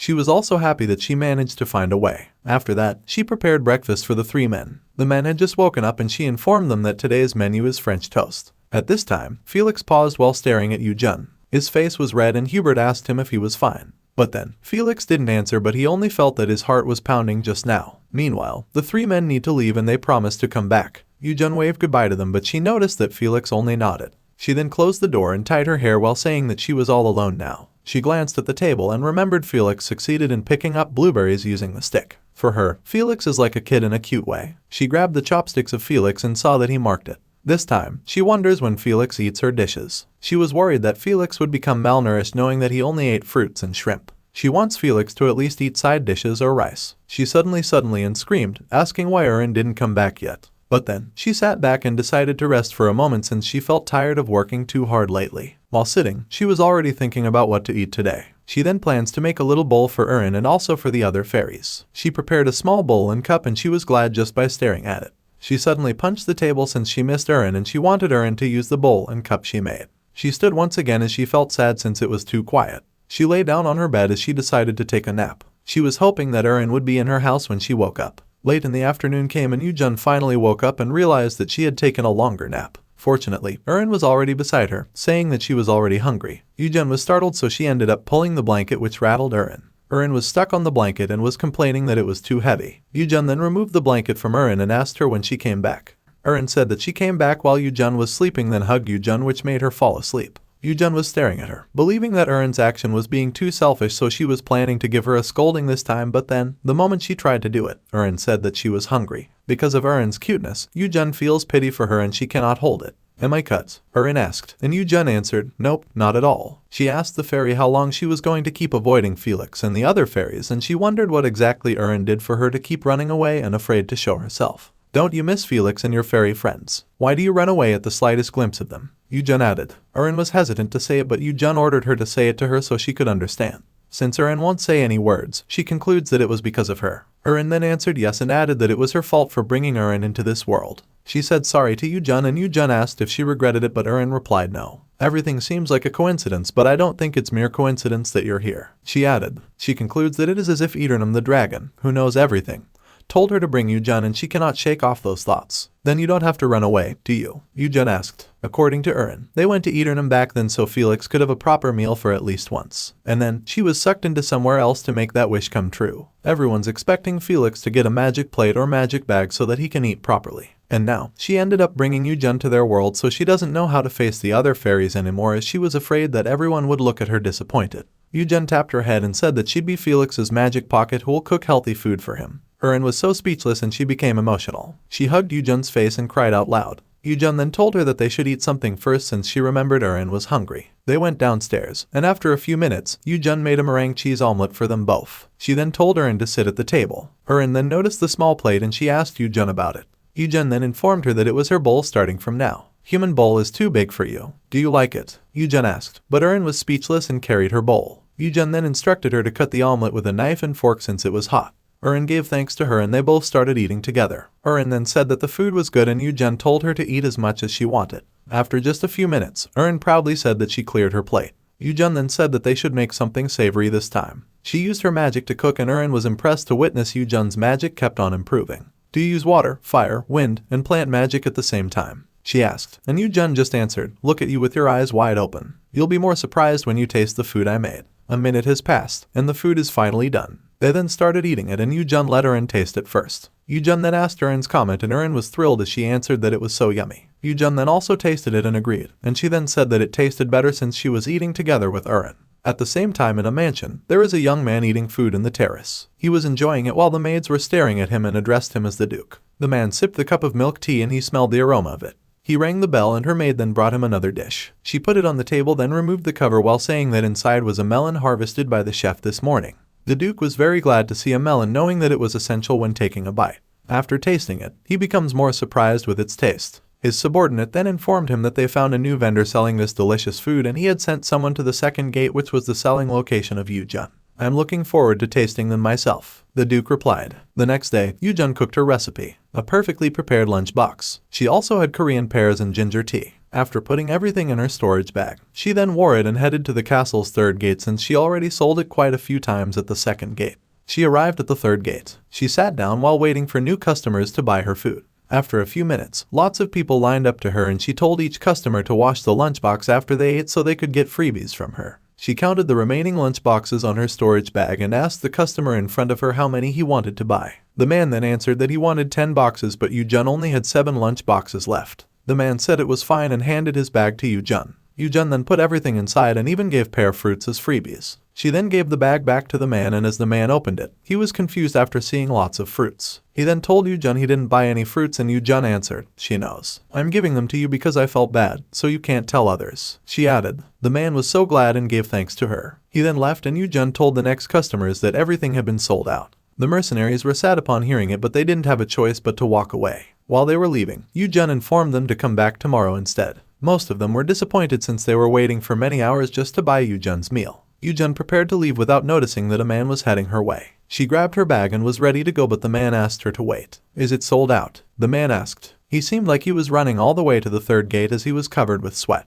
YooJung then apologized to him and said that all the lunch boxes had been sold out. The man rattled and scratched his head. He grits his teeth and angrily asks why YooJung sold her lunch boxes at the third gate today as he has been waiting at the second gate since early in the morning. He informed YooJung that he had to bring a lunchbox back with him so he was begging YooJung for at least one. He was about to grab YooJung but YooJung grabbed his wrist and gave him a ginger tea to calm him down. The man glanced at what was inside and then drank it. His eyes sparkled then asked YooJung about what drink it was. YooJung then casually answered that it was ginger tea. I'm sorry, but all the lunch boxes are sold out. I'll come here again tomorrow so feel free to come here tomorrow. I'll also give you a freebie, she said. The man crossed his arms and didn't respond. YooJung this time wanted to go home but the man was standing in front of her so it was hard for her to leave. She stares at the man's clothes and then realizes that the clothes and attire of this man are luxurious. YooJung thought that this man might be a nobleman but she wanted to avoid aristocrats since she still remembered the vendor telling her to avoid aristocrats as much as possible if she wanted to increase her sales. She then told the man that she needed to leave but the man stopped her by holding her wrist. YooJung looked at the man's hand and asked what was wrong with him.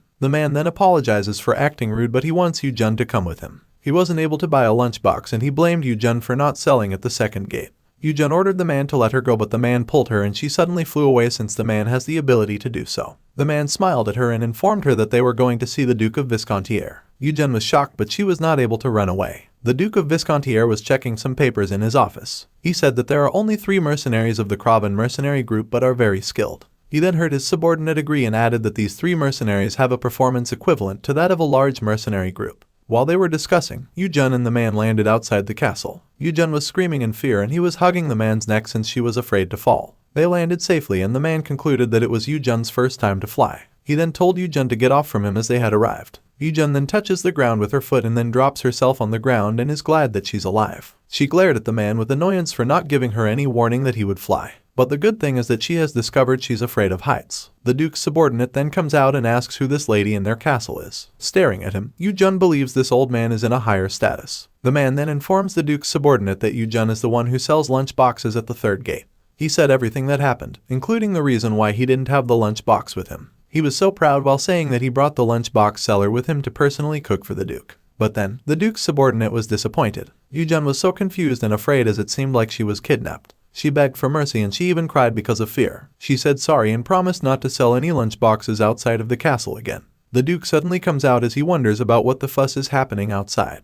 He heard everything from YooJung and now he wanted to know if YooJung bought the lunch box from anyone. YooJung was speechless upon seeing the handsome man standing in front of her. She was wondering who this man was. The subordinate of the Duke then informed him that YooJung was brought by the servant and she was the one who sold the lunch boxes. YooJung was still scared, thinking that she would be punished this time. She started to think of what she would do, but one thing she thinks is to greet the Duke. She greeted the nobleman and the Duke was just speechless. He then suddenly laughed and said that YooJung was in high spirits. "Are you the merchant who sells the lunch boxes?" he asked, and YooJung answered, "Yes. I want to buy all your lunch boxes, but seeing as how the servant brought you here, I guess all the lunch boxes are sold out." The Duke added, "Yes, they're sold out," YooJung answered. The Duke wanted to eat the lunchbox YooJung made, and even his servant feels starving too. The Duke heard his servant's stomach growling and he realized that it was already lunchtime. "Then, I'll let you use the kitchen in the manor. Can you make me a lunchbox?" he asked, which shocked YooJung. The Duke then told her subordinate Aaron to guide YooJung to the kitchen. YooJung grabbed tightly on her shoulders and she wondered why a Duke was so polite to her despite that she was just a stranger. Aaron then ordered her to follow him to the kitchen. YooJung was hesitant, but she believed she didn't have any choice either. She carried her bag and followed Aaron. YooJung was looking around and saw a magnificent surrounding but was so quiet that even a single footstep could not be heard. YooJung remained silent and walked slowly, but she was startled when someone shouted. She was staring at the man who shouted. Then Aaron entered the room where the man was. It turned out that this was where the kitchen was located. He asked Aaron to wait for a second. Aaron then asked what was wrong, and YooJung then told him that it was fine for her to cook in a small kitchen or go to her own home and then bring it back to this castle. She doesn't want to have anyone around while she is cooking since she can't use magic freely, knowing that it would be weird for the others to see. In addition, she must not get caught using different kinds of elemental magic. Indeed, the chef will feel offended if I let an outsider into the kitchen recklessly, Aaron replied. He informed YooJung that they have a small kitchen, and YooJung then said that it's perfectly fine for her since she's most in favor of a small kitchen after all. Aaron also told her that the Duke was curious about the lunchbox she was selling, so he suggested YooJung make one and serve it to the Duke, preferably a large portion. YooJung was annoyed but still smiled at Aaron. She then waved goodbye to Aaron after the old man told her the way, and the old man informed her that he'd bring the dash himself to the Duke in an hour. YooJung then closed the door so she could start as soon as possible. She closed everything so no one could see her. He was panting after ensuring everything had been shut.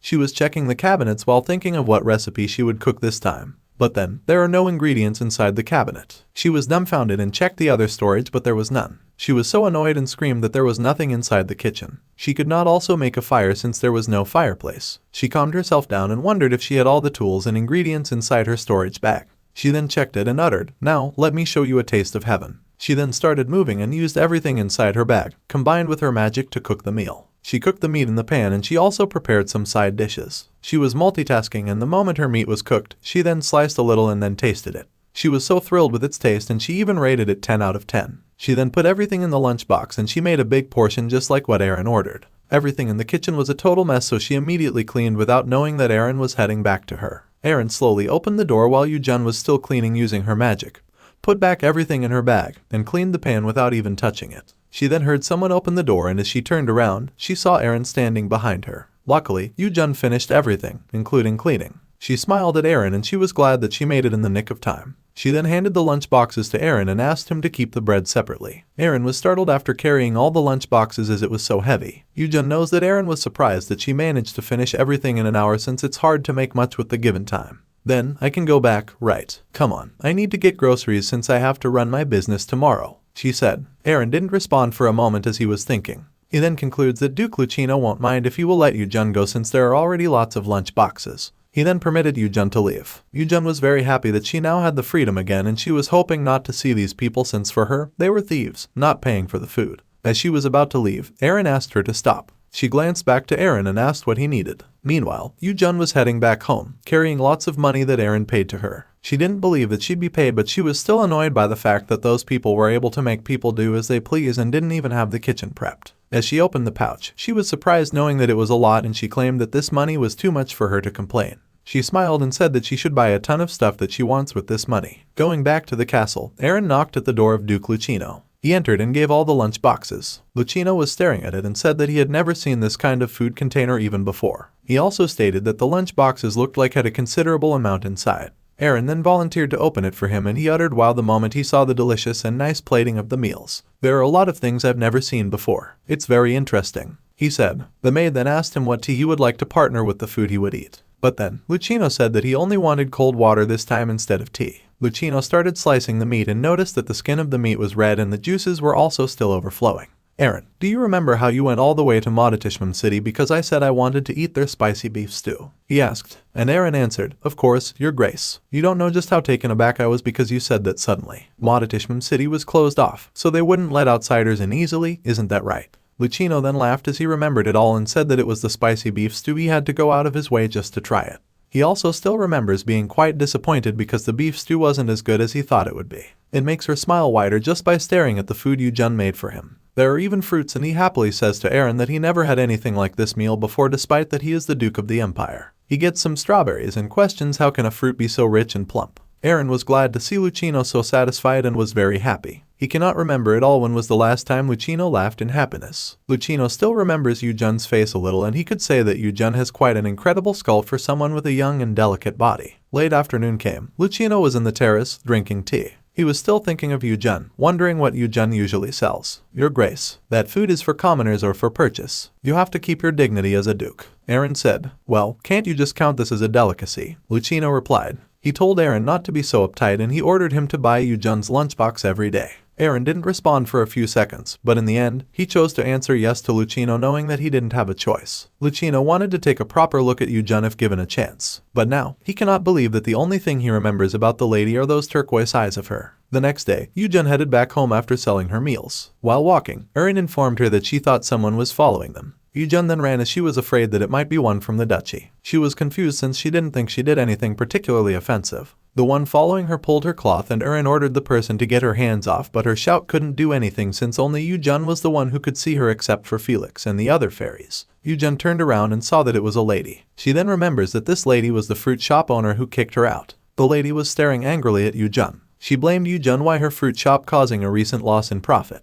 Technically, this lady was the owner of the only fruit shop in Carpacilia's castle, and her shop's customers were primarily aristocrats. Thanks to this, her pride knew no bounds, and now that someone who upset the status quo appeared, they found out that their customers these days know how to pick out fruits. Her companion informed her that there was a maiden selling fresh fruits outside the gate for a cheap price, and this was something the shop owner could never tolerate to happen. This is why she rushes to the castle's gate and is very angry since growing fruits is very hard. She then saw YooJung outside the castle, and while YooJung was selling, she observed her and saw how happy the customers were. She also witnessed the fruits of YooJung, which is really fresh, just like what her companion said. Hey, you there, a young person like yourself. Without business ethics, fruits aren't just products that can be sold recklessly like that. You don't have a grasp of things. How can you offer to sell them as if they're leftover produce offered at a discount? He angrily said while pointing her finger at YooJung. She was punching herself while saying that she could not sleep because of what YooJung did. Now, she asked YooJung not to sell fruits thoughtlessly. Aaron disagreed with the lady since for her, YooJung's fruit tasted much better than the fruit shop vendors. If you steal thoughtlessly on the streets like this, I'll go to the duchy right this instant.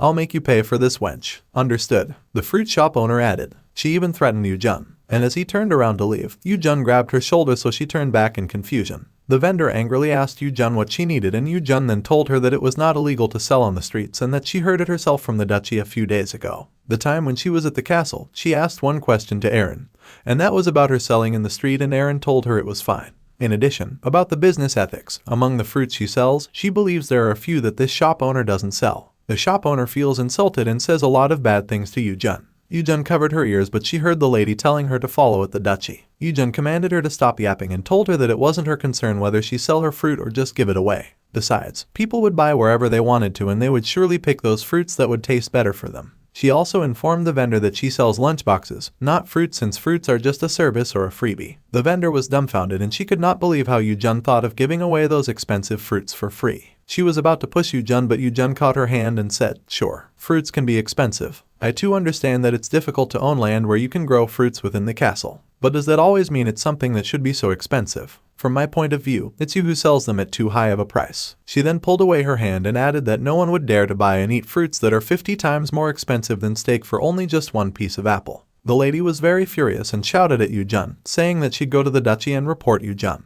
YooJung wasn't affected by her scream. She also screamed like a tiger, telling the lady that there was no reason to report her. In fact, she knows that this vendor cannot enter easily since the security there is awfully tight. She suggested the lady to go at the public office instead, the place where the fiefdom officials would be. The lady feels pain in her ears while listening to YooJung. She was expecting that YooJung would be discouraged that she had acquired with someone in the duchy, but it turned out that YooJung was trying to fight her to the end. In the end, she turned around and ran away while telling YooJung to wait and see. Erin was so proud of YooJung for being so brave. After that, they then went back home and YooJung still feels mad and gets angrier the more she thinks about the vendor. She entered her house while saying that she should just follow the Kraven mercenaries instead. Erin then asked her with excitement if she would go to Felix. As for YooJung, she was thinking of helping Felix, but she's worried that if her skills aren't much, then she might just be a nuisance like she was when she first came to this world. Erin disagreed since she believed YooJung was now strong enough. She also had all kinds of elemental magic and could even materialize them simultaneously. YooJung then answered, "Alright," and came out of her house again as she decided to just go to the library to see if there were better books on magic circles. She wanted to prepare properly to help Felix and buy more ingredients. At the same time, Lucino had his meal, which was made by his personal chef. He smelled it first and belittled it because of the strawberry jam that was so bland.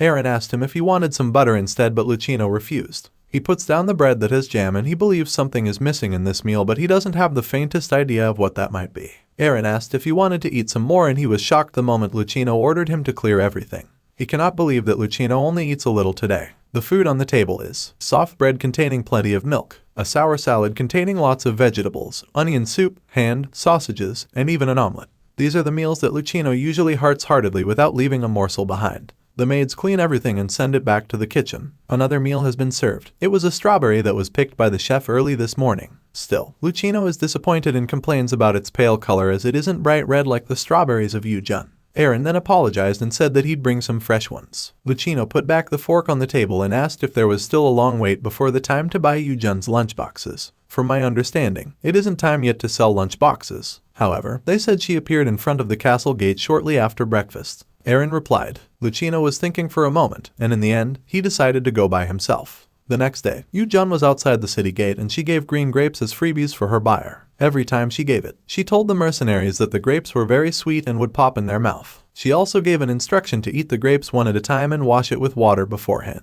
Suddenly, some of her customers noticed someone coming. They were dumbfounded since the man's outfit was very familiar to them. At the same time, YooJung wondered what was going on with them. Lucino then appeared in front of her and the people then realized that it was the Duke who had just come. They gave way for Lucino and YooJung then also greeted the Duke to pay respect. "So, you were running your business here?" Lucino asked. YooJung didn't respond since she was wondering why a noble came out to a marketplace. In addition, she is mesmerized by Lucino's beauty since his hair and eyes stand out even more this time that he comes out in the castle. "His Grace has asked you a question. Why do you not answer?" Erin said. YooJung then apologized and reasoned out that she didn't expect the Duke would personally come to a place like this. The people behind Lucino were murmuring, wondering about his reason for coming since they didn't think he would eat what commoners eat. Since there were lots of people around them, Lucino invited YooJung to have a talk privately. YooJung was annoyed but he didn't show it to Lucino and only asked if it should be right now. Erin doesn't like how YooJung talked to a Duke and he said that YooJung is very rude. Lucino then told him that it was fine and he commanded Erin to bring the carriage. Upon hearing it, YooJung was shocked thinking that the Duke would bring her far. With just one glance at the carriage driver, the driver then headed toward them. Lucino entered first and then invited YooJung to come with him.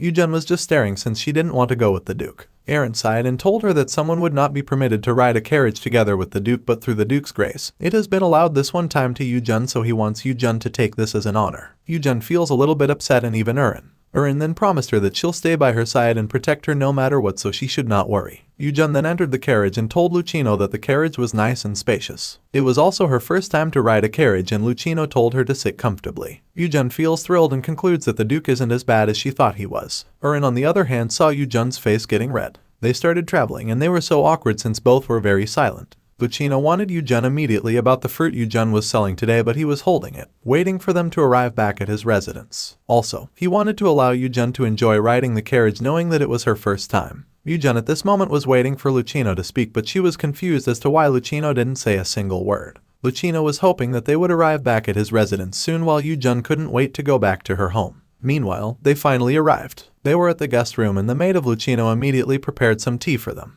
The fruit from before, what was it? "And how do you grow such fruits?" Lucino asked. And YooJung then answered that he is a plant wizard, so her fruits were cultivated by magic. "Sylvia's fruits are the best. If you say otherwise, I won't let you get away with it," Erin uttered despite the fact that Lucino couldn't hear and see her. At this moment, Lucino ordered YooJung to take out the fruit she sells in front of the gate. YooJung was confused and concluded that Lucino might only call her because of her fruits. She then opened her storage bag and pulled out the grapes. Lucino was amazed and asked the name of the fruit YooJung was holding. YooJung then said that it is called green grapes, and Erin at the same time decided to steal one and eat it. She then tried to pluck it out, but it was too hard. Lucino then ordered Erin to take the green grapes from YooJung and prepare it.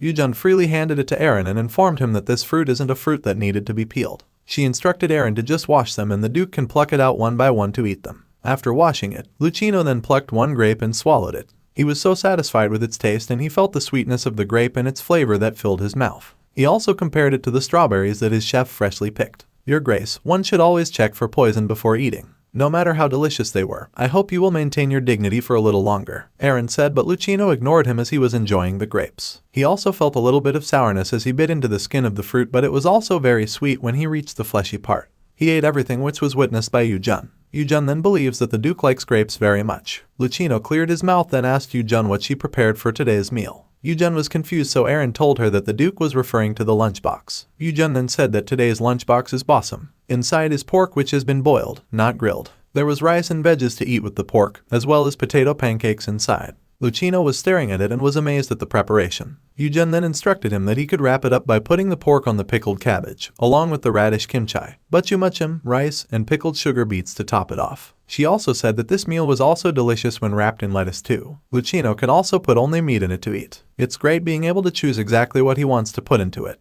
Though these dandelion and angelica leaves have a slight bitter flavor to them, beyond the bitterness, they also have a sweet taste, alongside a unique scent, which pairs well when eating the meat. Lucino then grabbed the knife and fork, and all these foods were not familiar to him. He also smelled the strong, subtle scent of spices that wafted up from the food. He was trying to wrap it up, but he complained to YooJung that it was too difficult. YooJung suddenly chuckled since Lucino's flustered behavior reminded him exactly of Felix. She then told Lucino that bossum is a dish typically wrapped with hands. Lucino then smiled and let go of the fork and knife and was about to get some leaves. As expected, Erin tried to stop him, but Lucino still ignored him and uttered that he sensed a peculiar sensation. He then followed YooJung's instructions to first put the meat on the leaves, but he was confused about what to put next since there were lots of options. YooJung believes that Lucino doesn't know what to put in his wrap, so she offers help to the Duke. YooJung grabbed out her chopstick and said, I know how to make a mean Sam, you say. She put more meat, rice, and veggies on Lucino's leaves and told him to wrap it as tightly as possible. She instructed Lucino to wide open his mouth and eat the wrap in one bite.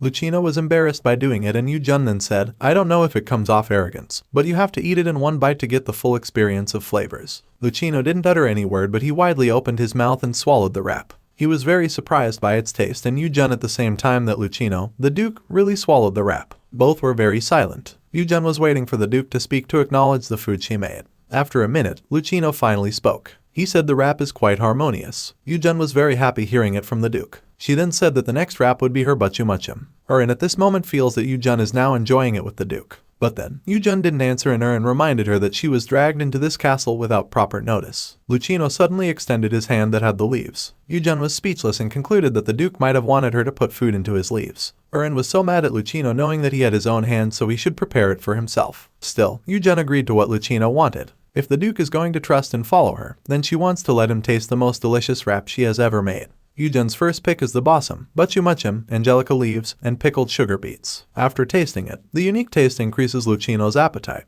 YooJung's second pick is 2 pieces of bossum with radish kimchi on a pickled lettuce. Though it's monotonous, the combination of ingredients makes an exquisite taste as per Lucino. YooJung's third pick is bossum, with dandelion leaves, and pickled sugar beets. Lucino was surprised with its taste. YooJung then asked him for feedback, and Lucino answered that the third pick had a different bitter flavor than earlier bites, but the last one for him was more palatable. YooJung was very happy, especially since it was her first time seeing someone eat so well since Felix. She was so excited seeing Lucino eat everything so well. Erin sees her excitement and she concludes that YooJung likes Lucino more than Felix. She didn't know that it was just fun for YooJung to see Lucino's reaction every time he ate. She asked Lucino if he was okay with the fruits as his dessert. Lucino answered of course, and YooJung then gladly handed him an apple. She said that this apple is smaller and has a more sour taste. She asked Lucino to taste it, and Lucino then bit a little despite that YooJung was the one holding it. Erin tried to stop him, but he wouldn't listen at all. YooJung next handed a plum, and next was a strawberry. He asked for some more, and YooJung said there's a lot. Erin was so shocked looking at them as he could not believe that Lucino was gulping down the food given by someone else without any hesitations. After eating the lunchbox and approximately 30 different kinds of fruits later, YooJung moves back to her seat due to Erin's reprimanding. Lucino then called Erin and ordered him to bring him the subspace bag. You mean that subspace bag? Erin asked, and Lucino answered, correct. Erin then said yes and headed outside the room. At the same time, YooJung was looking at him, wondering why Lucino asked for a subspace all of a sudden. After a few minutes, Aaron came back with the subspace and opened it. It has jewels inside and Aaron showed it to both Lucino and YooJung. YooJung then asked about what kind of bag it was full of jewels. Lucino used his magic, transforming the jewel into a tree. YooJung was shocked upon seeing it. This tree has lots of jewels. YooJung was amazed and said that it was very incredible and pretty. Lucino squeezes the tree until it gets back to its form. Aaron then concludes that Lucino would give it to YooJung and he cannot believe it, knowing that Lucino didn't go this far for the duchy's retainers unless it's a stellar achievement. Lucino then ordered him to wrap it up and YooJung thought it would be given to her as a gift. Lucino suddenly tied YooJung's finger using the plant he got from the jewel tree. YooJung was confused at this moment. A ring then appeared on YooJung's finger, and as per Lucino, it's a simple gift in return. He knows that the ring is engraved with a magic circle so it perpetually creates jewels, but it's useless if one doesn't have the jewel magic element. As their family is the only one to have the jewel magic element, this is just a celebratory gift for them. YooJung was surprised while Aaron told her not to be seduced by a jewel. "Can you really give this to me?" YooJung asked, and Lucino answered, "Of course. Your food was very wonderful, especially as I had never had them before." He added that he was just grateful to YooJung for letting him eat new delicacies. YooJung then sincerely gave thanks to him, and this time, Aaron handed a gift to YooJung and said that this was from the Duke. YooJung was shocked knowing that this was the one Lucino showed earlier and she didn't expect that Lucino would really give it to him. Aaron then asked her to accept it quickly and Lucino reminded her that it was a gift in return. "Well, you don't dislike what I've given in return, do you?" he asked, so YooJung didn't have a choice but to accept it. "Sylvia, surely you haven't fallen in love with that person, have you?" Aaron said, but YooJung was puzzled. Aaron said that he would escort YooJung to the carriage. Up to the carriage, YooJung was still speechless, and even when she arrived at her home, she still could not utter anything. Aaron is asking her to get back to her senses, but it seems like YooJung didn't hear anything. She lay down on her bed and said that she really had a good life. Aaron screamed as she was afraid that YooJung had now really fallen for Duke Lucino. The next few days, YooJung brought food for Lucino since she came back to the castle. While she was serving food for the Duke, she heard Aaron keep asking her why she came back. YooJung ignored her since she could not let anyone know that there was a fairy with her. "Why are you back in this punk's house again?" Aaron angrily screamed. She was blocking YooJung's sight, asking YooJung to pull herself together as she didn't want YooJung to fall for Lucino. YooJung feels dizzy because of Aaron. Aaron was afraid that YooJung would leave her for Lucino. She cried and said that YooJung only belonged to her. YooJung sighed knowing that Aaron had become obsessed with her since the jewel incident. Aaron pulled her nose and asked her to look at her straight. YooJung became mad and silently told her to stop what she was doing. Aaron sunk to YooJung's head, which makes YooJung think that it's as if she's Aaron's cheating lover. She doesn't want to do anything with the Duke in the first place. She wasn't here because she liked it and she didn't expect things to end up like this. At first, she thought Lucino was calling her because he was having a hard time eating. But the man kept on asking her to serve his meal, even if she packed the lunchbox with foods that could be eaten with a fork, and she could not refuse because of Aaron, who stands with his all eyes on her. She believes that Aaron doesn't like her at all. "As you've finished eating, I'll pack the lunchbox," she said to Lucino. At this moment, she regretted accepting the jewelry box and not refusing when the Duke asked her to ride in his carriage for her to get home. The driver of the carriage asked where they would go, and at that time, she told her address, and in addition, she was hoping that everything was just a dream. But when she arrived at her home, she opened the box and saw the jewels. Because of it, she confirmed she wasn't dreaming. The next day after that, she was planning on trying to check what's the good use of the jewels, but she was disturbed when someone knocked on her door. It turned out that it was the driver of Lucino's carriage, and he came to pick up YooJung under the Duke's command. The next day, the same thing happened, and even the day after. It's been a few days since she was dragged to the Duke's residence with a packed lunchbox every morning because of the jewels. Thinking about her situation made her feel sad, as it seemed like she was stuck forever. For her, there's no one in this world who would just give those jewels for nothing, and she knows it is wrong to take free things for granted. She claimed to herself that she had lost her mind because she was blinded by those jewels. "I see. So you also feel that way," Lucino suddenly uttered upon seeing YooJung feeling sad. YooJung glanced at her in confusion. Then, "Will you come reside in the estate immediately?" Lucino asked. And YooJung doesn't understand everything he says. Because of her reaction, Lucino concludes that YooJung isn't satisfied with the wage. "What do you mean the wage?" YooJung asked. But deep inside her, she believed Lucino wants her to work for a noble family, which she didn't want to happen. As per Lucino, with the skill level of YooJung, the imperial palace would surely be desperate to have her. He then asked YooJung if she was upset, and YooJung answered no. Lucino then told her not to worry about wages, as he could give more generously than the imperial palace. YooJung was rattled since Lucino misunderstood her. "Your Grace, it isn't like that. I feel that this is a position that is more than I deserve," she said. "How so? Did you not nod in agreement a moment ago?" Lucino replied. YooJung was now annoyed since she knew that she didn't nod at all. She then honestly told the Duke that her dream is to sell her food to everyone and wishes to be able to see the happy faces of many different people when they eat her food. Now, she was hoping that the Duke would support her dream. Lucino was just silent while YooJung was wondering if her words worked for Lucino. After a minute, Lucino then said, "Okay, I understand." YooJung then gave thanks to him, and after that conversation, YooJung was finally able to leave the castle. She headed back home and Erin was very glad that YooJung rejected the Duke. "It's only lunchtime now, and I'm already this tired," YooJung uttered, and Erin became upset and reminded her that she mentioned she'd help Felix. YooJung then remembers it and admits that she almost forgot what she promised to Erin. YooJung got used to this place before she knew it and felt like this was her actual hometown.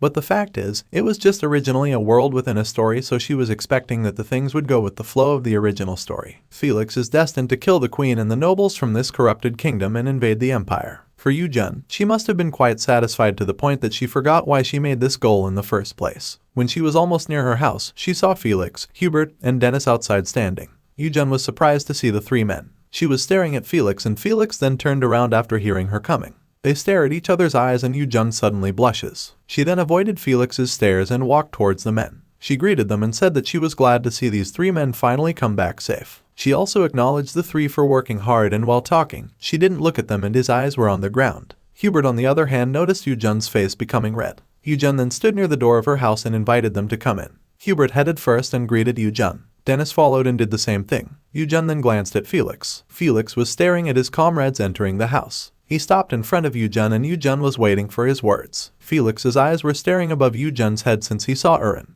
Erin was down and was about to cry out loud. "Eringium, why are you here?" Felix asked with crossed arms. The other fairies were also surprised to see Erin together with YooJung. The fairies then went to Erin and YooJung at the same time smiled awkwardly at Felix, knowing that she was also at fault for keeping this secret to Felix. "Sylvia, why is Eringium with you? Is it that you can see fairies?" Felix asked, but YooJung was stuttering and didn't know how to explain it to Felix. She smiled at Felix as if she didn't know anything. Felix glared at YooJung's eyes and told the lady that they should talk privately. He then headed inside and YooJung followed, then closed the door. The two men headed upstairs and YooJung told them to come down after washing up. Felix is still staring at her. She noticed it and she said, "Can I get you a drink first?" "Fine, make me some of that watermelon thing," Felix replied. And YooJung was glad that Felix now knew how to request something, but a part of her was a little bit annoyed hearing the rude tone of Felix. She then summoned a watermelon and seeing it makes Felix hungry as he remembers how crunchy this watermelon is in just one bite. He even described it in his mind as an oasis that quenches his throat with a burst of refreshing juice. He missed the watermelon so much so he was about to grab it to eat it, but he heard YooJung telling her that he could not eat with dirty hands. Felix feels embarrassed without knowing that YooJung's real intention is to avoid him for having a stomachache. YooJung activates her water element and instantly rinses Felix. Felix was startled while YooJung laughed and told him that he was clean now and had no need to thank her. Felix was surprised that YooJung could use water magic. He was about to ask YooJung about it, but he was cut off when YooJung grabbed his finger and guided him to the chair, then let him sit in front of the watermelon. Felix was still puzzled.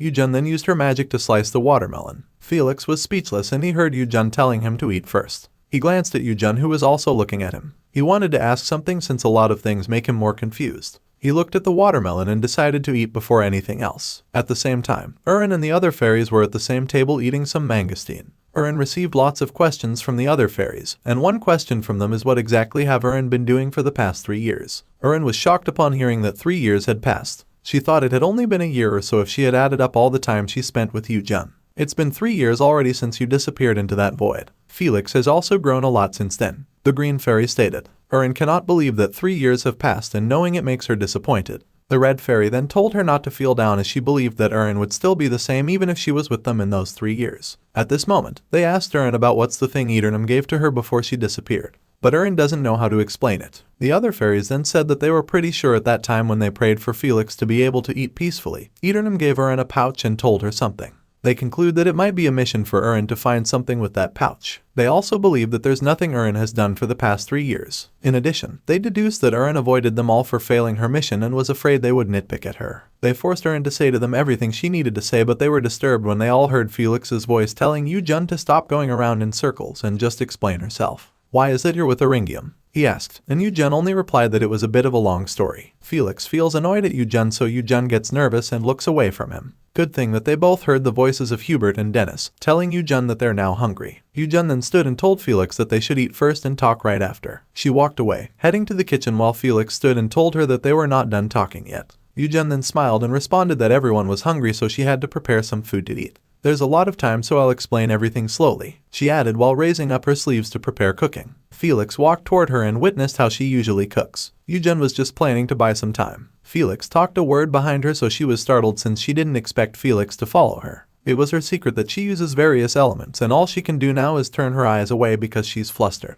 Both of them panicked the moment they heard Dennis and Hubert asking YooJung if they could now come down since they smelled a delicious smell. Felix was stuttering while he told both men not to come down. They then heard the men say yes and told them just to call them if the food was ready. YooJung feels relieved not until Felix looks back at her and asks her if she also used the black dragon's magic. YooJung was silent. She then widely smiled and invited Felix to have a chat in the garden. After she prepared the meal, she called both men to eat, and while Dennis and Hubert were eating while she and Felix stayed in the garden, leaning on a tree. Felix stares angrily at YooJung. YooJung smiled knowing that she was now in trouble. She didn't know where to begin. More importantly, she wasn't sure if Felix would believe her. "Who are you?" Felix asked. And this time, YooJung decided to tell the truth. She told Felix that she was a person brought by Urin in this dimension. She doesn't care if Felix would believe her or not. What's more important is that she didn't lie to him. "I'm someone Aringium accidentally brought from another place," she added. Felix stared at her with a serious look. As he was looking at the lady, it seemed like she was sparkling in his eyes. He suddenly paused and moved closer to YooJung.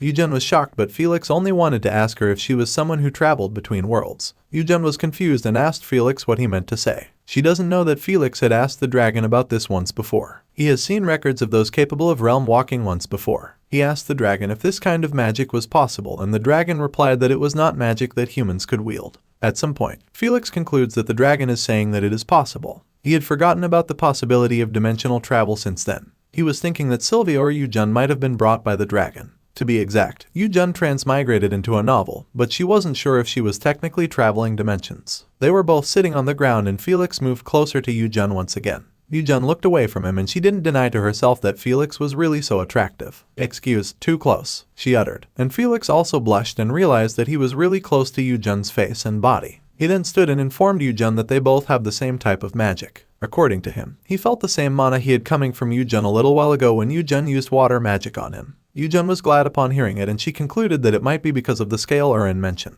"How fascinating. I can't believe there's another person from a different dimension who has the same mana of the black dragon as I do," Felix said. YooJung then laughed and agreed with Felix. He also wondered why Urin didn't tell him something as important as this. He was mad while saying that Urin was never that obedient of a fairy before but would never forget to tell him something important like this. YooJung then said that it was her who told Urin not to tell him. "Think about it. All of a sudden, I traveled from another dimension, and I can use every magic element. If I said that, you'd think I was crazy, wouldn't you?" she added. She also informed Felix that she doesn't want to be treated like some strange person immediately. She apologizes to Felix and hopes that Felix will understand her. Felix's leg is suddenly in pain. YooJung was worried for him so she wanted to check it but she ended up touching Felix's hand. They felt awkward and they blushed after it happened. They both then decided to go inside. The next day, YooJung was thinking about Lucino. He remembers Lucino had virtually the same expression that he always had but she was pretty sure Lucino was somehow pouting as it. She was overthinking so much that she didn't even notice Felix entered. She was worried since this would be her first time going to Lucino after she turned down his offer. She feels something off but she cannot tell what it is. She was thinking if Lucino would do something to her for refusing his offer as a noble. Felix suddenly disturbed her, asking her what made her confused. YooJung was startled. Felix moved closer to her face and wondered if YooJung was sick since she didn't sense her presence with her head down. On the other hand, YooJung was speechless again since Felix was too close to her and this was already the third time. "Your face is red. Are you sick?" Felix said while continuously getting closer to YooJung and YooJung was hoping that he would stop. Felix was about to hug her but she moved backward and said that she was fine. "Why? You want something to eat?" she asked, and Felix then answered yes even though his real intention was to comfort YooJung. He feels embarrassed and realizes that YooJung isn't sick. He asked for some grapes from YooJung and YooJung then told him that grapes are gray. While saying it, her voice was unintentionally raised because she was flustered. She then used her magic and summoned apple and grape trees. She handed it over to Felix and Felix accepted it and asked if the apple was the fruit he ate yesterday. As for YooJung, the one Felix had yesterday is called nectarine so it is different. She gets one and bites it a little. She then appreciates the juice coming from the apple. She gave it to Felix and asked him to try it himself. Felix grabbed the apple from YooJung and stared at it for a moment and bit it just like what YooJung did. "It's tasty, right?" YooJung asked and Felix replied that it was very delicious. For him, something about the apple felt sweeter than usual and he wondered if it was because his sense of taste was returning bit by bit the more he ate YooJung's fruits. He gets another apple and eats it. He was thrilled every time he swallowed the apple and it tasted better for him this time since he was eating it with YooJung. Meanwhile, Felix ate everything. YooJung was glad by the fact that Felix now eats a lot but a part of her was sad knowing that it's not just cooked food though. She wants to see Felix eat cooked foods now but she wasn't sure if Felix would like it if she made one. 30 minutes had passed. YooJung was able to cook 2 flavors of porridge. She called these recipes as "Let's Make Felix Eat Food Introductory Porridge." She tasted it first while thinking about how she would be able to make Felix eat it. She remembers some of her friends telling her that their appetite would come back whenever they saw YooJung eat. YooJung then thinks of it as her way to make Felix eat her porridge. Felix at this moment was on the table, staring at the fruit in front of him. "Just what exactly is this?" he asked in confusion. YooJung then sat in front of him with the 2 bowls of porridge, and her main goal was to introduce Felix to the world of cooked food. Felix is still looking at the fruit on the table, wondering if it's really edible. He glanced at YooJung, who was enjoying the porridge, so he started to open the durian fruit despite that he wasn't sure if it could be eaten. He was able to open it and touch it, but the sticky juice of it sticks on his palm. Since he was clueless, he asked YooJung how to eat it. YooJung then instructed him to take the pulp out and eat it. Deep inside her, she hoped Felix would give up on trying to eat this fruit and ask for a cooked one. She then continued to eat and Felix did the same. His eyes rounded and YooJung then looked at him. Seeing Felix enjoying it makes YooJung disappointed, since she purposely chose a fruit with a strong smell so Felix would give it back to her, but it turns out that Felix likes it. Her plan is to offer Felix her porridge and be like, "If you don't like it after eating a bit, try eating this instead." Now, she was thinking of any other way to force Felix. She doesn't know that Felix already noticed that her food keeps on looking more and more delicious these days, so it's hard for him to stop himself from tasting it.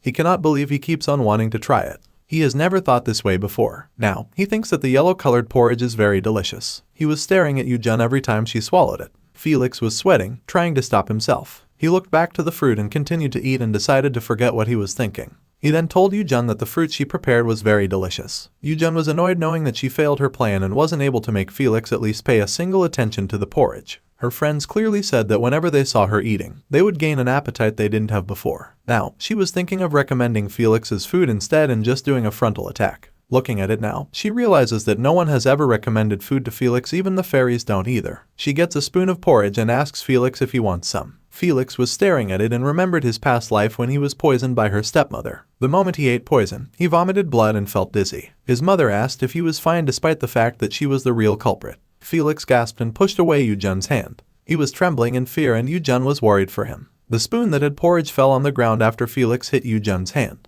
Afterward, YooJung was in her room and she could not stop thinking about Felix's face from earlier. It was a look of complete terror. Despite knowing why Felix doesn't eat food, she knows she is arrogant. It's not just that one has to eat for their health, it's just that it's delicious. She admitted that she's being so stubborn and came on too hard to make Felix eat. She blamed herself for what happened. For her, the rejection of food was nothing more than the distrust of cooked food made by another's hands. And it was simply Felix's own defense mechanism for protecting himself. Beginning with the betrayal from someone he had trusted. A childhood that had made Felix become wary of everything. YooJung thought too lightly of Felix's suffering. She was screaming in her room, admitting that she was being stupid. Hours had passed. It was already late at night, but Felix couldn't sleep and he wondered why. He was also thinking about the look YooJung gave to him, which isn't embarrassment or fear but apologetic. Back then, everyone's reaction to him not eating food was always similar. They treat them as some bizarre or eccentric person who doesn't like food, or they just don't care, as if they are used to it. But he was puzzled about why YooJung's stare was apologetic. He doesn't blame her even the slightest bit for his refusal to eat, but he just feels frustrated for no reason.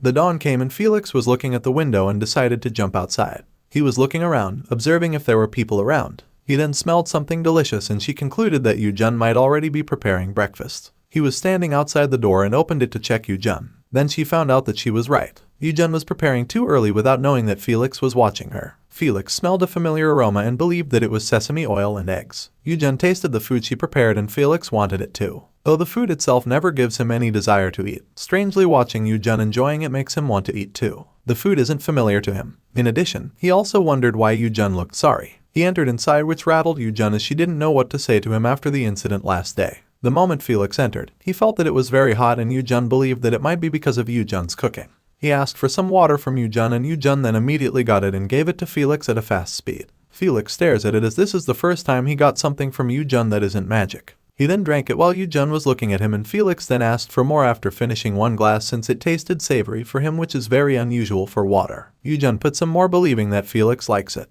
She gave it back to Felix and Felix asked more every time he finished it. When he asked for the fourth time, YooJung was annoyed and reminded him that he had to eat first as he might end up filling his belly with water. She suddenly paused after realizing that she unwittingly screamed at Felix. She was also confused why Felix behaved differently this time, since he usually asked what's the matter in a situation like this. Felix was flustered while YooJung was still staring at her. She held her chest and told Felix that she needed to talk to him. She immediately apologizes to Felix, which surprises Felix. As per YooJung, she didn't mean to shout or be rude and she promised not to force Felix to eat, but since it isn't good for Felix to just eat fruits all the time, even if it's hard, she wants Felix to try eating something else. Felix was squeezing the glass. He was touched that YooJung said sorry to him, since no one ever did before. Back then, he was forced to eat even if they knew he didn't want to. In the end, those people would eventually give up, saying it couldn't be helped if he didn't eat. But now, there is someone who is YooJung, or he is known as Sylvia, who hasn't given up on him. He agreed to what YooJung said. YooJung was stuttering as she talked since she felt embarrassed by how Felix stared at her. She feels an awkward atmosphere while Felix at the same time feels thirsty and doesn't know what to say. Meanwhile, YooJung was riding in the carriage of Duke Lucino. She was planning on telling the Duke that she wouldn't be coming back to the duchy's residence with a lunchbox anymore, and today would be her last time to be here. She arrived at the castle and immediately came out from the carriage and headed inside with the guidance of Aaron.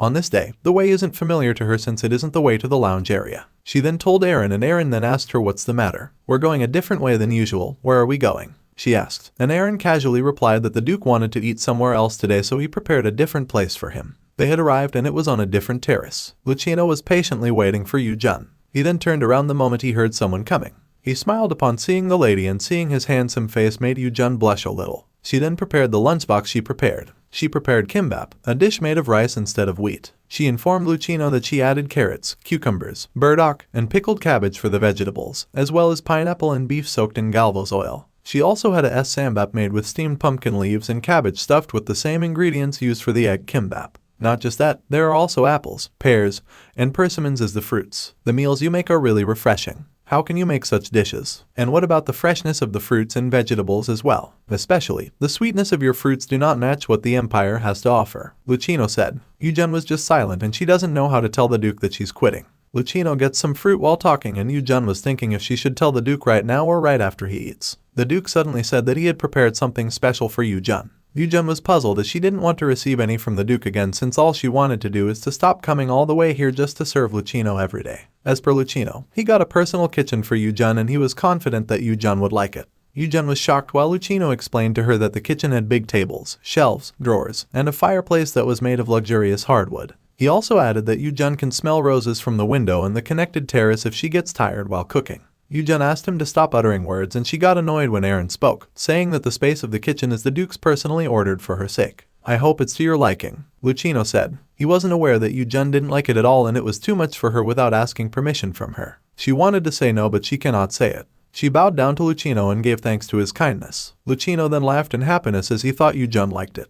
YooJung fakely laughed while rubbing her hands. She wanted to quit, but it seemed like she couldn't. After Lucino's meal, YooJung then went back home, and both Dennis and Hubert were happy to see her back. YooJung sighed in front of them and she almost fell, but she managed to hold on to Hubert. Are you all right, Miss Sylvia? You don't look so well, Hubert said, and YooJung replied that she was fine. She then went upstairs and lay down on her bed. Why the hell is the Duke doing this to me? Why is he kicking up a fuss, burdening me with a brand new kitchen? YooJung uttered with annoyance while punching her bed. She doesn't want to live, tied down to the duchy, doing the same thing for the rest of her life. Even when she lived as CO YooJung, she hated that, so she stood on her own 2 feet. She doesn't care if a person is a noble, royal, or whatever. Following the Duke and saying, yes, understood, your grace, makes her annoyed. She just started to get used to life in this dimension and was enjoying the little things while making a living for herself, and she didn't want to give that up. She cried and screamed until she was able to calm herself. She gets up in bed as she decides to eat and tells herself not to starve as it will only stress her. She went downstairs with just her green pants and a long white sleeve. She headed to the kitchen and both Hubert and Dennis were confused seeing her fierce look. She slammed the door and said that spicy would be best since she was stressed. Meanwhile, they ate together and Dennis's face was red because of the spiciness level of their food.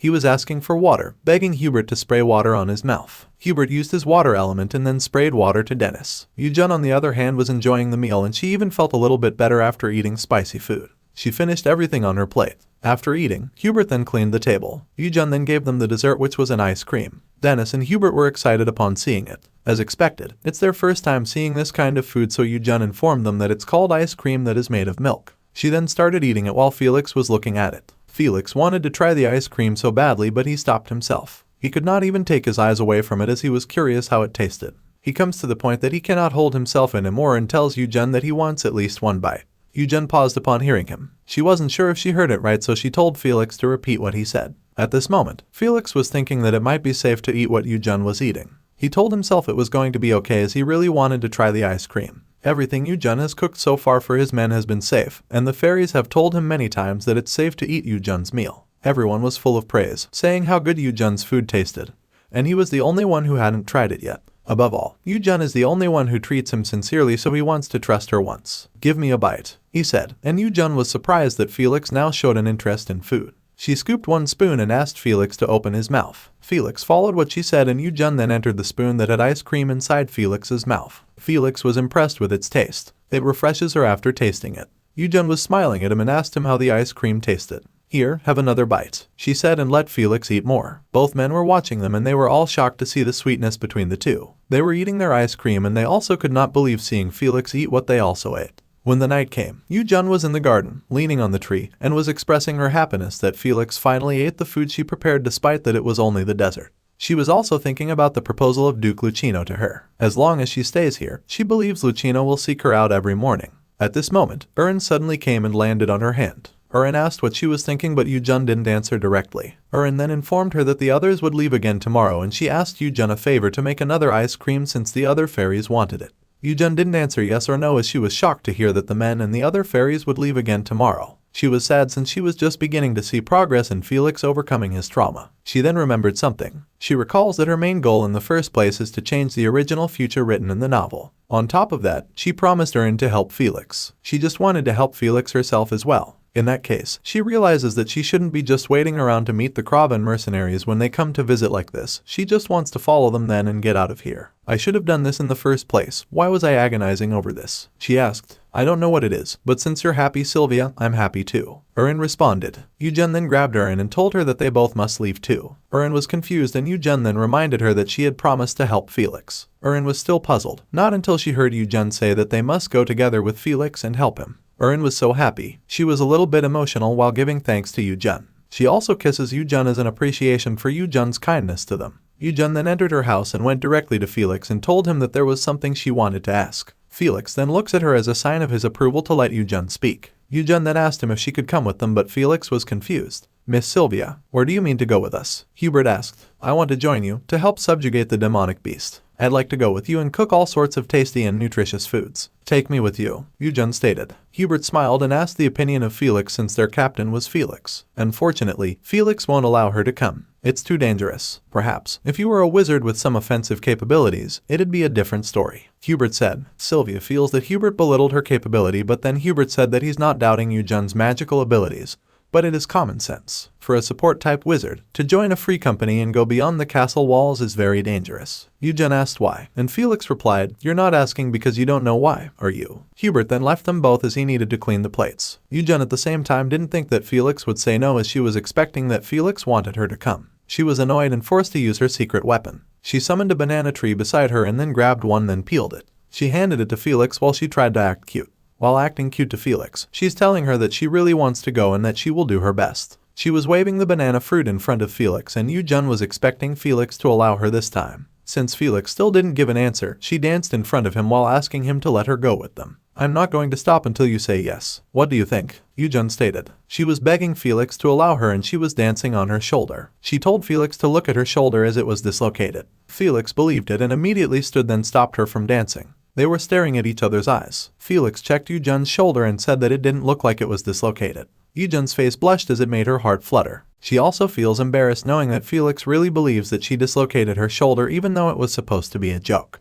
Still, she was eager to go hunting with Felix, so she grabbed Felix's hands and promised to give him tasty fruit every day if he'll allow her to come. She also promised to make him ice cream and juice made with fresh vegetables too, as long as Felix would take her with them. Felix was silent for a moment while YooJung waited for his answer. Felix suddenly pulled away his hands as he felt thrilled that their hands were touching. YooJung then thought that it was a no from Felix, but then Felix asked her if she could ride a horse. YooJung was dumbfounded, then Felix believed that YooJung couldn't. YooJung feels down and hopeless. Felix was questioning her and he sighed every time he didn't get any answer from the lady. He then called Hubert and ordered him to prepare a new saddle. Hubert then said yes while YooJung was so happy knowing that the saddle would be for her, so it meant Felix already permitted her to come with them. She then touches Felix's hands once again, then gives thanks to him. Felix slightly smiled while looking at how happy YooJung was. Meanwhile, they were all ready to go. Dennis informed Felix that they were all set, so Felix immediately called YooJung to let her know that they would now leave. YooJung then headed outside. She stares at her house from the door and smiles, giving thanks to this house for being her home so far. her and then informs her that everyone is waiting for him. She also asked YooJung if she would be fine and YooJung only smiled at her as her response. YooJung closed the door and told the three men that she was now ready to go. Felix then rode to his horse and YooJung followed.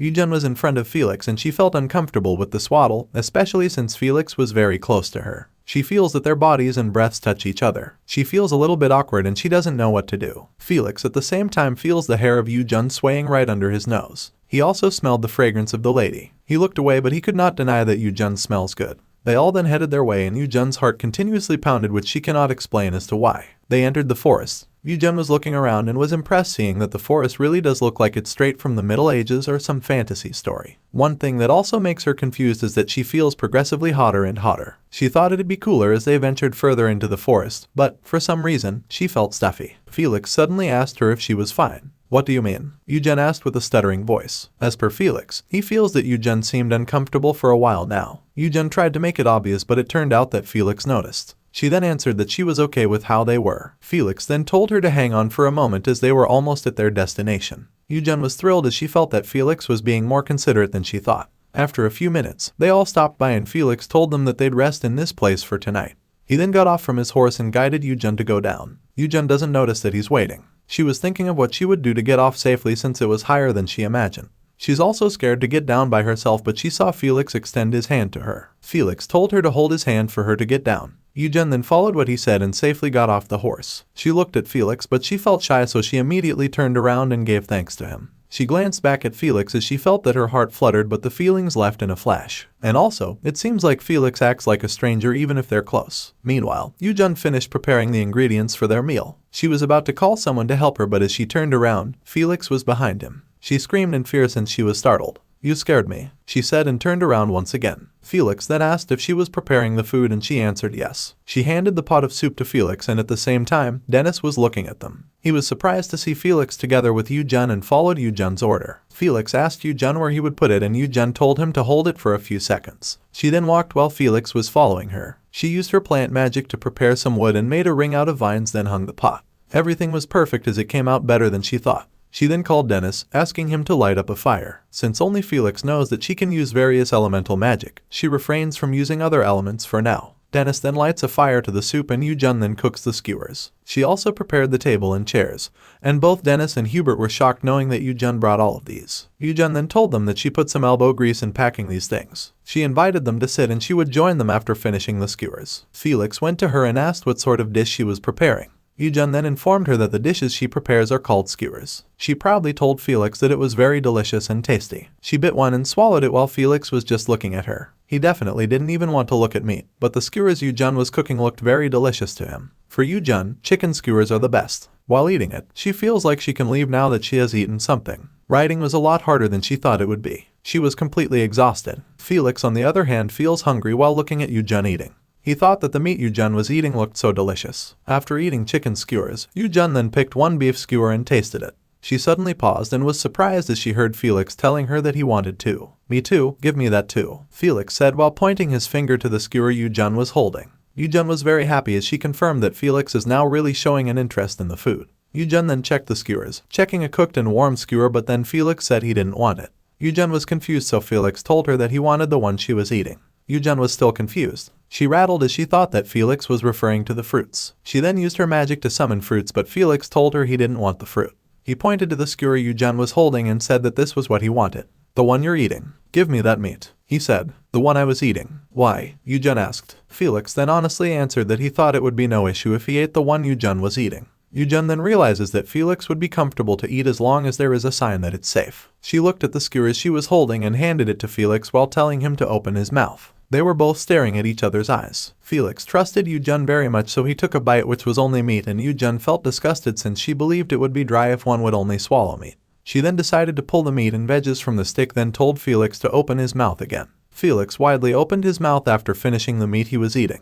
YooJung then inserted the meat and veggie skewer and informed him that it would be dry if it was only meat so he should eat it with eggplant and paprika so the vegetable juices would meet with the juices from the meat and create a whole new flavor. While she is talking, Felix smiles while swallowing the food in his mouth. He can really feel how sincere YooJung is towards food. And the way YooJung looked at him, he felt like she was sincerely hoping that he could enjoy the meal in the most delicious way possible. From now on, he wants to try his best too. On top of that, his taste buds are slowly coming back, so he was thankful for YooJung for doing everything for him. Now, he found out that it isn't that he hates dishes, it's just that he was traumatized. On the other hand, YooJung was so happy knowing that Felix was now finally eating cooked food. Looking at his face, she believes Felix is enjoying it too. She gave another stick to Felix and Felix then ate it while YooJung was holding the stick. But then, this time, he feels that the texture is the same since his body is still rejecting it. He swallowed it quickly and YooJung noticed that he was barely chewing. She then told Felix that he must chew the food properly to avoid indigestion. She showed an example to Felix on how to properly chew, but Felix chuckled as it looked like YooJung is a squirrel for him with her cheeks stuffed with food.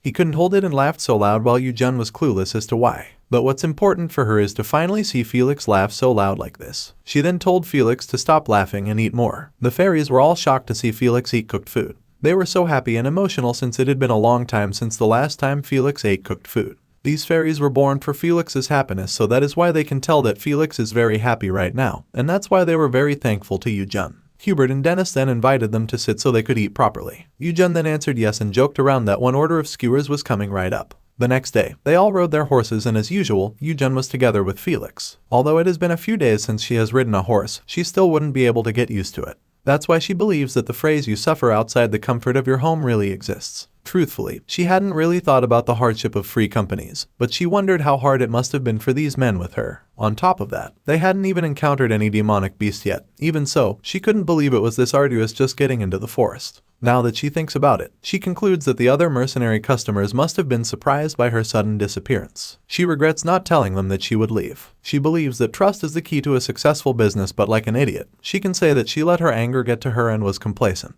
If only the Duke hadn't made such a proposal, she might not leave her home. But then, she believes it was she who couldn't say anything under pressure. While she was overthinking things, she suddenly shook her head, which made Felix wonder if there was something wrong. All of a sudden, they heard a loud noise. YooJung got startled, so she unintentionally moved closer to Felix and her hair flew to Felix's face. She was aware of it, so she apologized to him. She asked Felix if it hurt, but Felix just slightly smiled at her and got off from his horse. He told YooJung to hold tight, then she tied the horse to the tree. YooJung then asked if there was a demonic beast that appeared and Felix answered yes. He instructed YooJung not to move from this area and to use her magic if needed to run away. When magic, you're able to use it, correct? He asked, and YooJung replied yes. Felix then looked at the place then ran away. While running, he heard YooJung telling her to be careful. Very well, Felix answered, then ran as fast as he could. He went to Hubert and Dennis then Botman and informed him that the beast's energy was unusual. At this moment, Urin heads back to Sylvia, so the other fairies panicked, telling her that it's very dangerous. Urin was able to get to YooJung safely and YooJung then told her to hide her clothes. YooJung was nervous since she didn't see any demonic beast. She was looking around, wondering where the beast was. The beast started to come out from the land.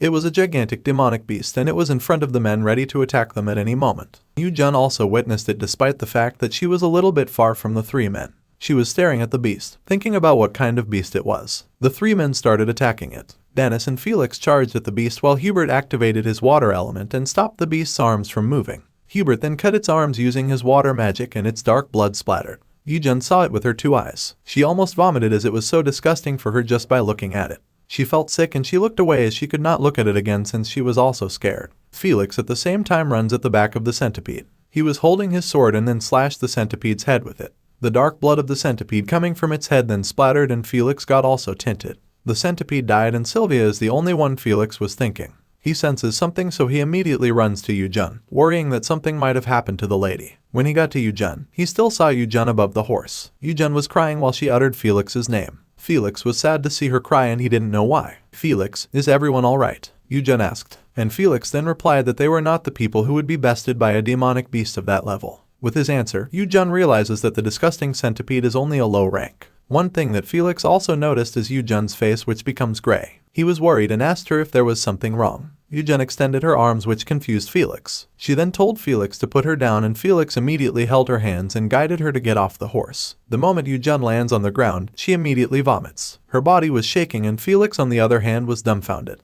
He remembers that back then, he also vomited every time he was poisoned. Because of his clear memory, he thought that YooJung was also poisoned by someone. He doesn't know that YooJung only vomits as she hates the smell of blood from Felix's armor. Felix then looked at her and tapped her back. "Don't leave anything in. Let it out, all of it," he said. He also asked YooJung to tell him who was the one who did it to her. YooJung blocked his hand and told him to stop hitting her back as she was hurt by the force of Felix every time he tapped YooJung's back. As she looked at Felix, she noticed Felix's face, which was worried and nervous. She then asked him what's wrong, but Felix answered, "Should you really be asking me that right now?" He grabbed YooJung's arms and asked her once more if who was the one who poisoned her. YooJung was puzzled. She was about to explain it, but the smell of blood distracted her. Felix then used water magic and washed YooJung, and even the inside of her mouth was cleaned. YooJung was surprised that Felix had water magic. She feels that she's going insane and she can't just act like she knows that Felix was traumatized from being poisoned. Felix also washed himself while asking YooJung if she was not poisoned. YooJung then answered, "It's not." And Felix then asked if she was really okay. Erin then comes out and tells Felix that Sylvia was telling the truth. She also informed Felix that Sylvia was just in shock. The other fairies also appeared and were all worried for YooJung. They told Felix that Sylvia must have been scared knowing that she had never seen a demonic beast before. YooJung smiled at them and said that she was fine. "It's just like everyone said. I'm fine. Thanks for worrying about me, Felix," she added. Felix feels relief after knowing that YooJung wasn't poisoned.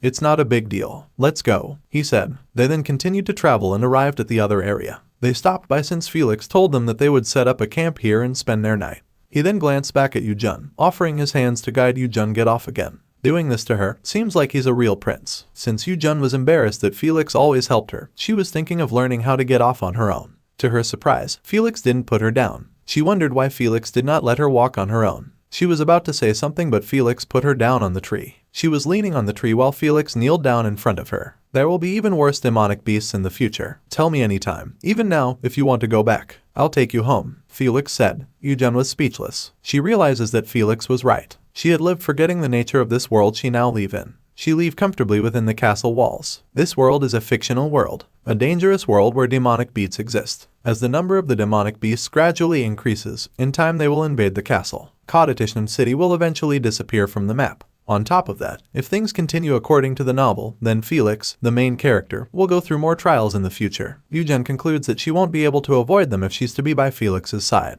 She still doesn't know much about this place, since such events have yet to affect her directly. It was awkward, so she didn't want to think about it, to what kind of place she live in, to what kind of events were happening. But she's okay since it was her first time seeing a demonic beast. Now, she finally feels like she's making her own stand in this place. Finally, living in the same world as Felix. At the same time in the castle of Duke Lucino, he was sitting on the terrace while cutting the meat that his personal chef cooked. He never eats even a little, so Erin was thinking that there might be something Lucino was thinking. "I lost my appetite," Lucino said, and Erin was shocked thinking that the Duke was now tired of eating. He then ordered the maids to clean everything. Lucino was sad. He had no idea that such a day would come in his life. Sylvia was in his mind. It's already been a week since Sylvia disappeared. He even went to see Sylvia in her house in case she was sick. Just like the coachman said to him, it seems like Sylvia left the home. When he was observing Sylvia's house, he smelled a sweet smell that he had been perceiving. He decided to open the house and entered inside. As he went to the kitchen, he was amazed to see lots of plants. He entered YooJung's room and saw no one. He was sad as he concluded that Sylvia's really left. He was so confused since he was sure that Sylvia liked the kitchen that he gave her. He clearly remembers Sylvia's face, the way she was blushing and smiling on that day, to the extent that it makes him want to see it once more. For him, YooJung's smile is very lovely. He denied it to himself and told himself that he just loved seeing Sylvia working so hard because of her skill, which was indeed amazing.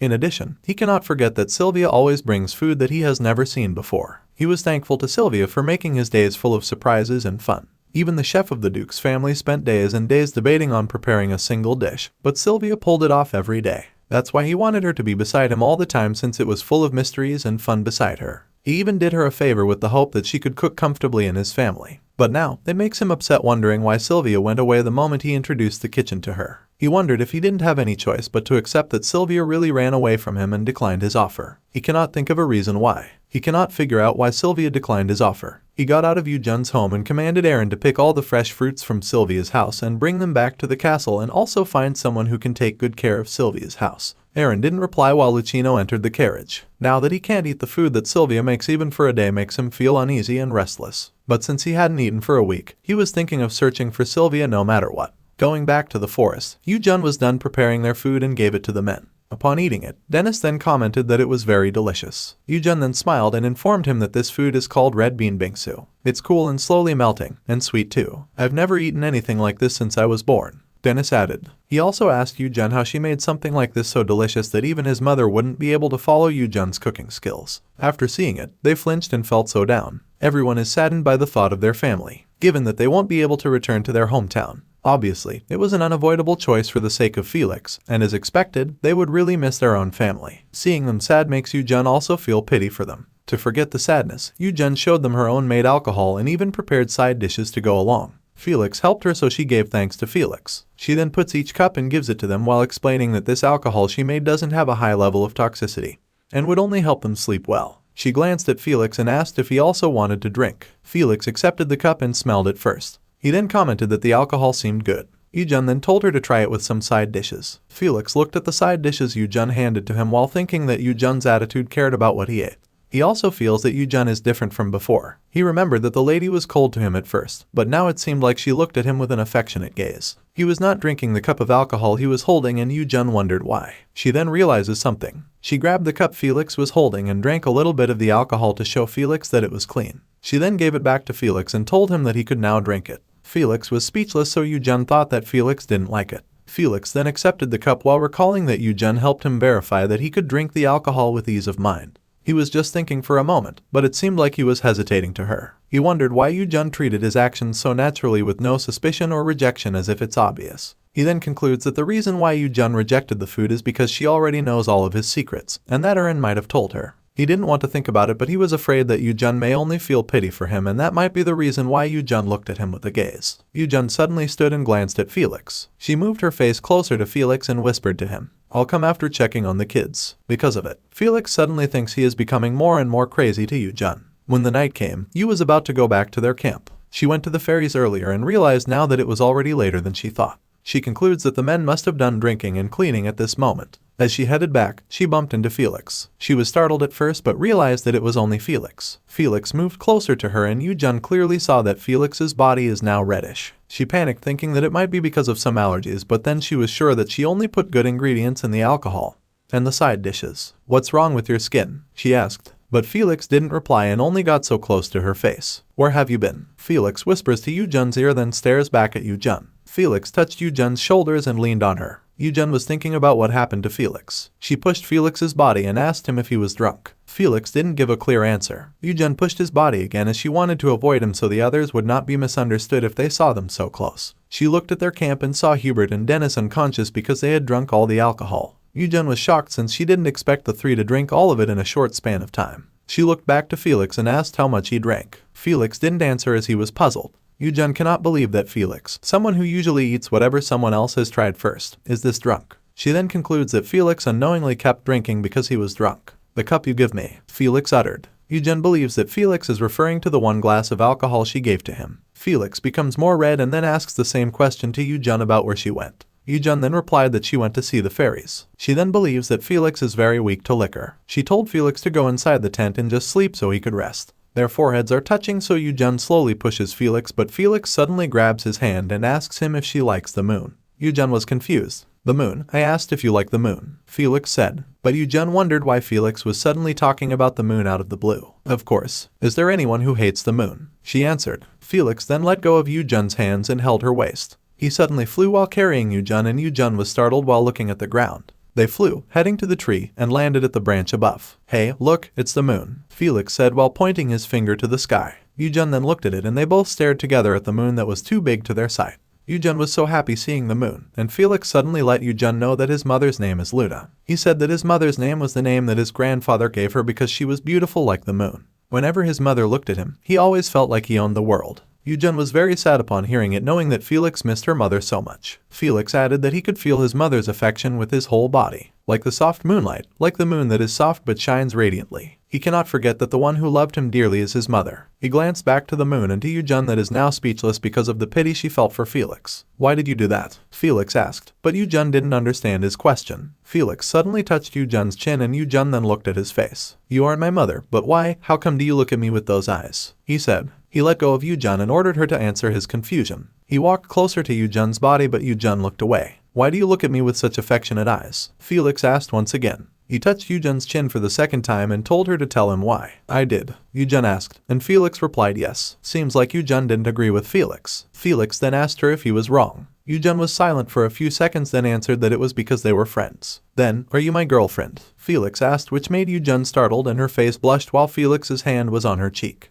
What are you talking about exactly? Girlfriend or girl who is a friend? YooJung questioned. Felix suddenly passed out on her, causing her to slip on the tree, and they both fell together. Felix was still hugging YooJung while YooJung was trying to call his name to wake him up. But then, all she heard was Felix snoring. You punk, are you falling asleep after making my heart flutter? YooJung said, and she was also hugging Felix. As they almost landed on the ground, she immediately used her wind magic element and carried Felix like a bride. They safely landed, and she regrets bringing up alcohol and letting Felix drink it. While she was venting her annoyance, Felix was peacefully sleeping on her chest. The next morning, YooJung prepared breakfast for everyone. Up until this time, she was still thinking of what happened last night, and she could not get over it. She was annoyed and even screamed the moment Dennis and Hubert came out of their tent. Two men were startled, and Felix also came out from the tent while holding his head since he felt pain. Dennis and Hubert also had a hangover, and Hubert senses that YooJung was mad at them, so he apologizes to the lady. At the same time, Felix wondered why he woke up from someone's tent. He went to the table as he was very hungry, so he asked YooJung that they should now eat.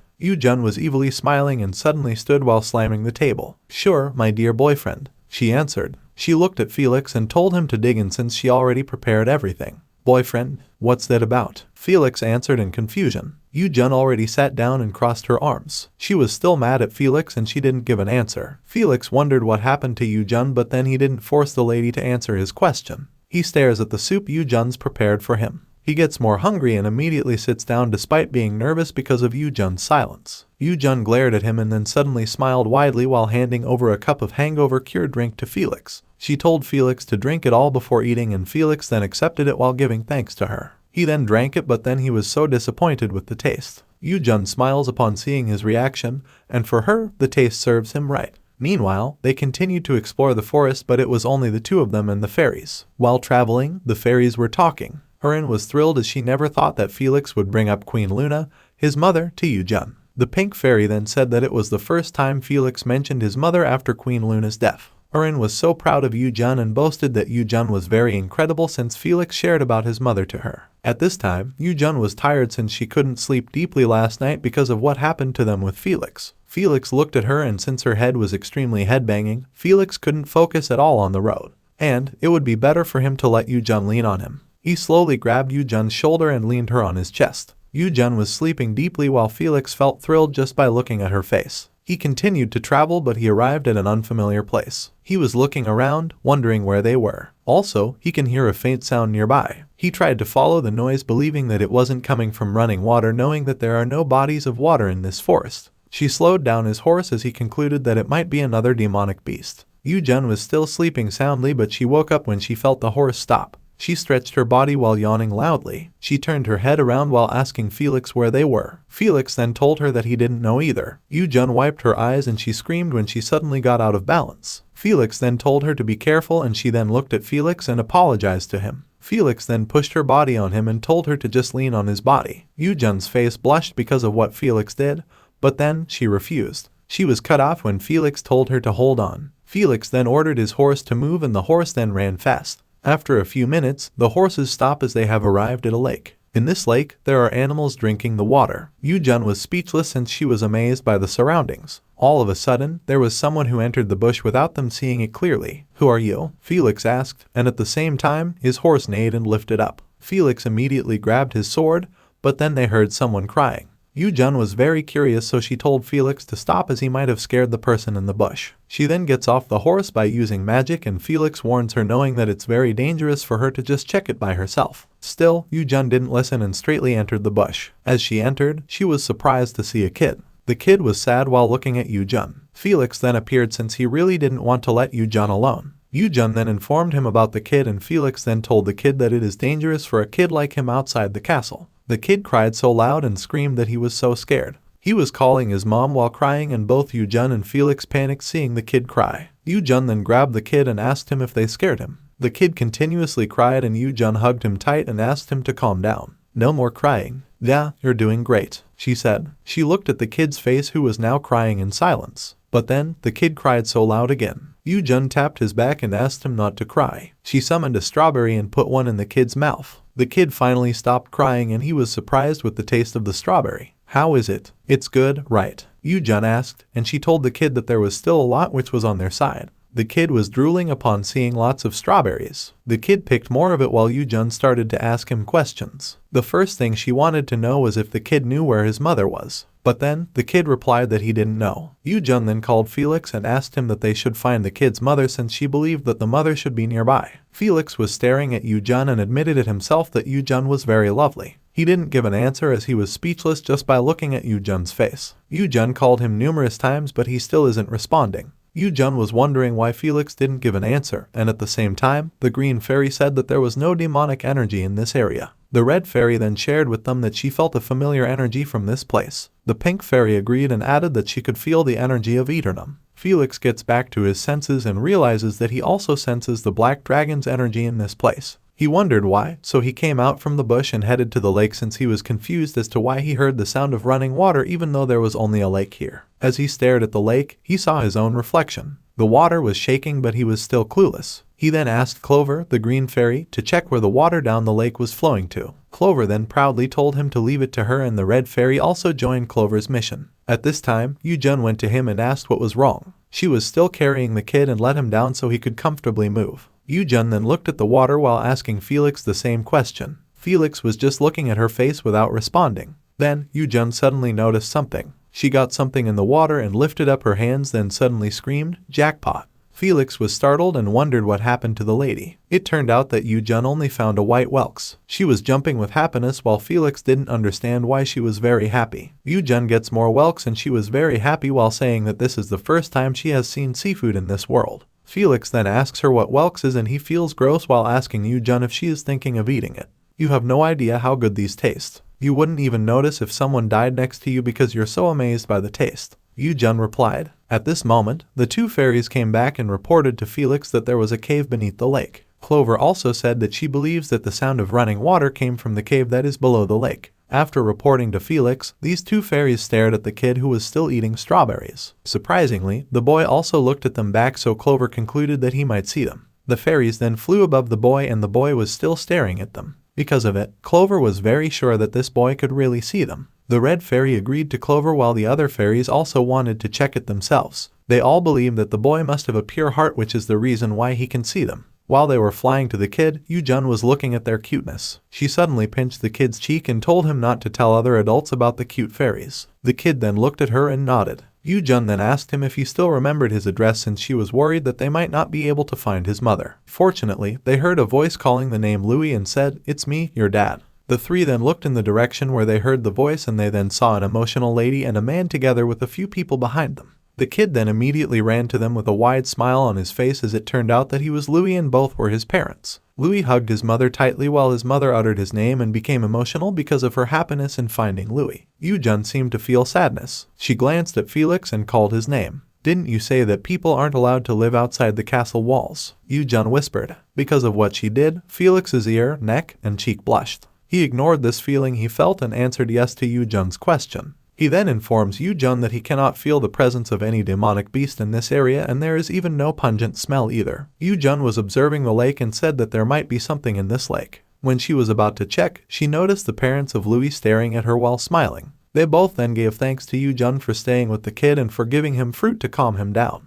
"What are you doing here in the first place? You're outside the castle walls right now and there are demonic beasts roaming around. We somehow ended up in this place, but we encountered a demonic beast yesterday in a nearby area," YooJung stated. Her grandfather then replied, saying that they were just looking for a place to leave. He explained that they began living in a nearby cave after finding out coincidentally that demonic beasts don't come into the lake. He introduced himself by the name Benjamin and informed YooJung that they were from Liuyo Castle in the Capitus Kingdom. The people addressed him as chief and it seems like they were not in favor of Benjamin telling YooJung and Felix about their backgrounds. Upon learning everything from Benjamin, Felix was shocked. YooJung then looked at him and was worried knowing that Capitus Kingdom was where Felix lived before. He holds Felix's hand and then asks the people about their reason for coming to this place all the way from Capitus Kingdom. "Have you stayed here? But there should be many demonic beasts around. What's the reason for coming to this place?" she added. The people became sad the moment Benjamin said that they were nothing more than normal peasants. They were from a small village called Rosso and they didn't want to leave the place they had spent their whole lives in either. Benjamin concludes that YooJung and Felix were from the Empire so he believes that both won't not understand them.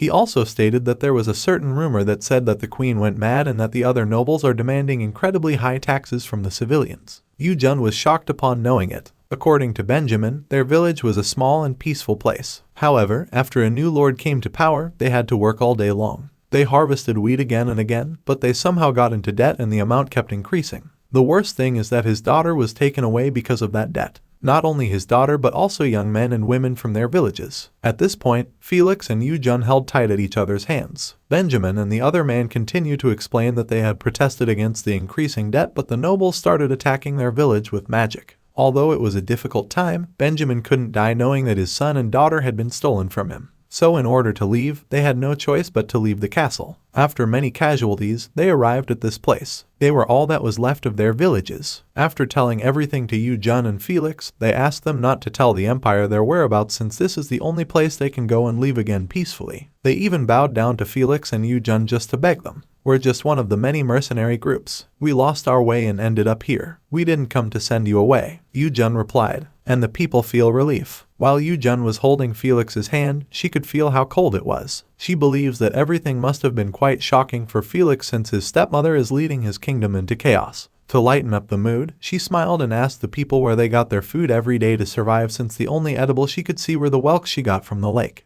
Are those called whelks? They had a very questionable taste and texture, Benjamin said. And the parents of Louis also said that they're filling their stomachs with the whelks and fruits and plants they find nearby. YooJung was so upset knowing that these people were living in harsh conditions. She was thinking of a way to help these people somehow, but while thinking, Clover suddenly told her that there were a lot of ugly things deeper down the lake. The red fairy also agreed and even said that those ugly things are so bunched at the bottom of the lake. Because of what they said, YooJung was able to think of a way to help the people. She then asked them if they could stay overnight and Benjamin then told her that there's no need to ask permission since mercenaries dealing with the demonic beasts are always welcome for them. Then, we'll be in your care, YooJung said. All of a sudden, they heard the sound of hoovering horses. They immediately looked in the direction and they got also afraid upon seeing shadows of two men riding in their cavalry. The two men continued to head at them. But it turned out that it was only Hubert and Dennis. YooJung feels relieved. She then informed the villagers that the two men who came were also members of their mercenary group.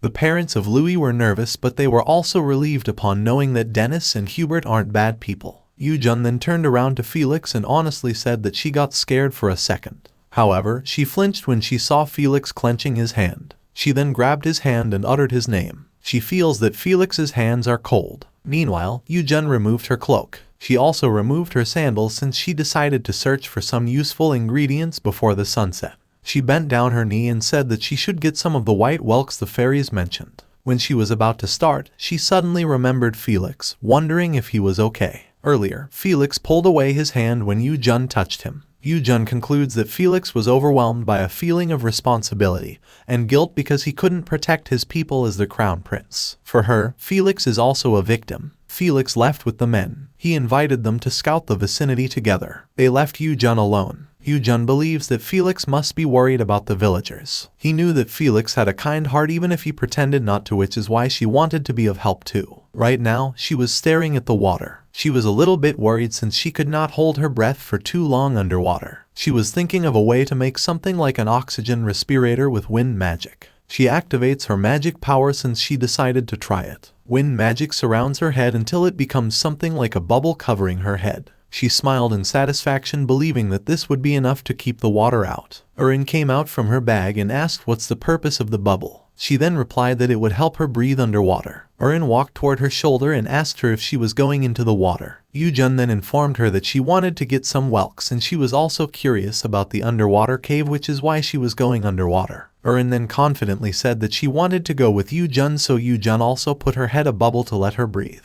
She then told her to hold on tight and she excitedly replied yes. YooJung then jumped into the water and swam searching for the cave that the fairies mentioned. After just a minute, she instantly found it. She touches the rocks and she figures out that it is smaller than she expected, as if human hands have worked on them. She took a glimpse of the cave and noticed that the water was flowing in another direction. She immediately headed to the other side of the lake to check, and she discovered that there was another cave, exactly like the first one she saw. For her, the cave looked like a simple lake from the outside, but perhaps connected to a river. Since she feels that the water currency is strong, she decides to stay away from it for the time being. After a few minutes, YooJung found the whelks. She then headed to the whelks, and Erin said that it was uglier now that she had seen it closely since the lake underwater was covered in whelks. Alright, then, let's get what we came here for, YooJung said. Meanwhile, YooJung and Erin rise. YooJung then breathed and she smiled, saying that they collected loads of whelks. She then saw Felix and Felix called her name. She waved at Felix with a wide smile, but then Felix didn't smile back. He looked so worried. She was asking YooJung about what she was going underwater. A few hours ago, Felix and the other two men were roaming around.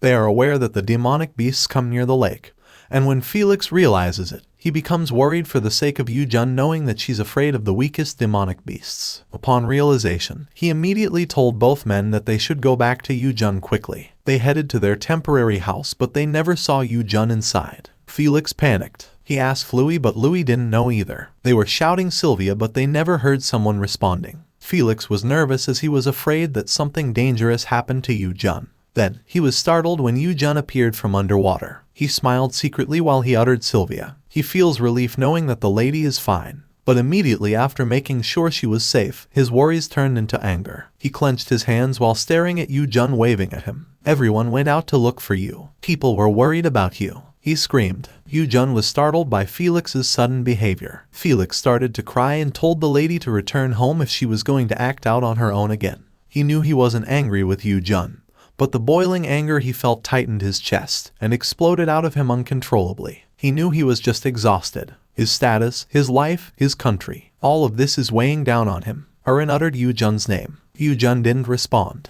She just rushed to Felix without knowing that Felix didn't want to worry about her since a lot was weighing him already. However, he knew he couldn't help but worry. YooJung went straight to Felix. Felix stares at her, wishing that she would stay safe always. YooJung was upset to herself while staring at Felix, who continuously cried. Felix cannot explain why YooJung always makes him act on emotions. He grits his teeth out of anger, but then his anger disappeared when YooJung touched his cheek. Both of them were silent for a moment. Felix is still crying, wondering why YooJung always made him worried so much. He had never shown his emotions like this before. Even when he was forced to eat poison every day, he never showed any weakness. He believes he will survive and he chooses to endure it. He told himself he wouldn't break as he didn't want to lose to the woman who poisoned him. He endured all of that with sheer will. Right now, YooJung was staring at him with pity. Felix knew that she felt sorry. YooJung touched his cheek. His tears are still dropping. Sorry, I made you worry. I didn't think that far, YooJung said. Her hands were wrapping Felix's face. She admitted that she was at fault, so she kept on apologizing to Felix and promised not to act on his own in the future. She then smiled and told Felix to get some rest, knowing that Felix was exhausted.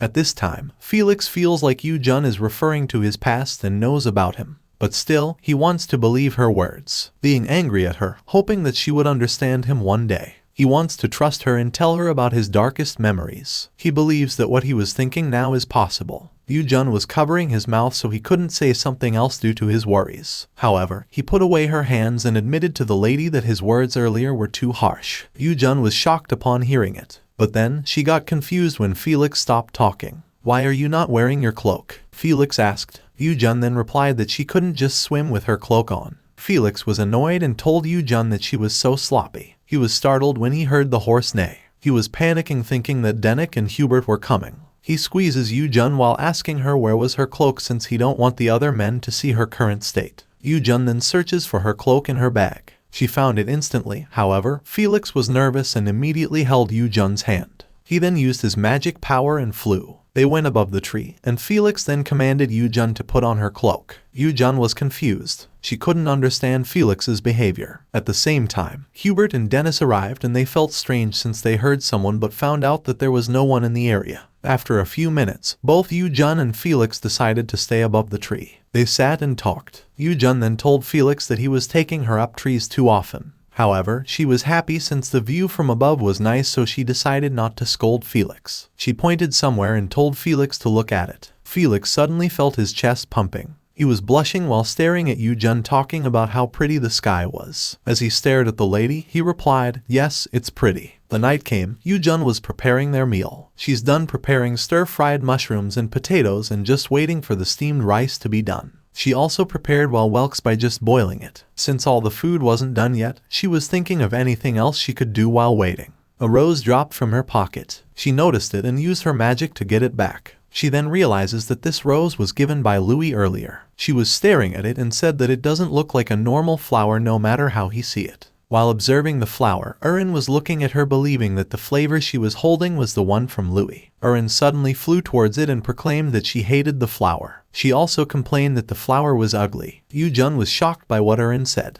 Erin added that the flower looks like a poppy with its bright red color that doesn't give off a good feeling. But then, what she wanted to say was to tell YooJung to take care of her instead of the flower. YooJung then told her not to say such a thing.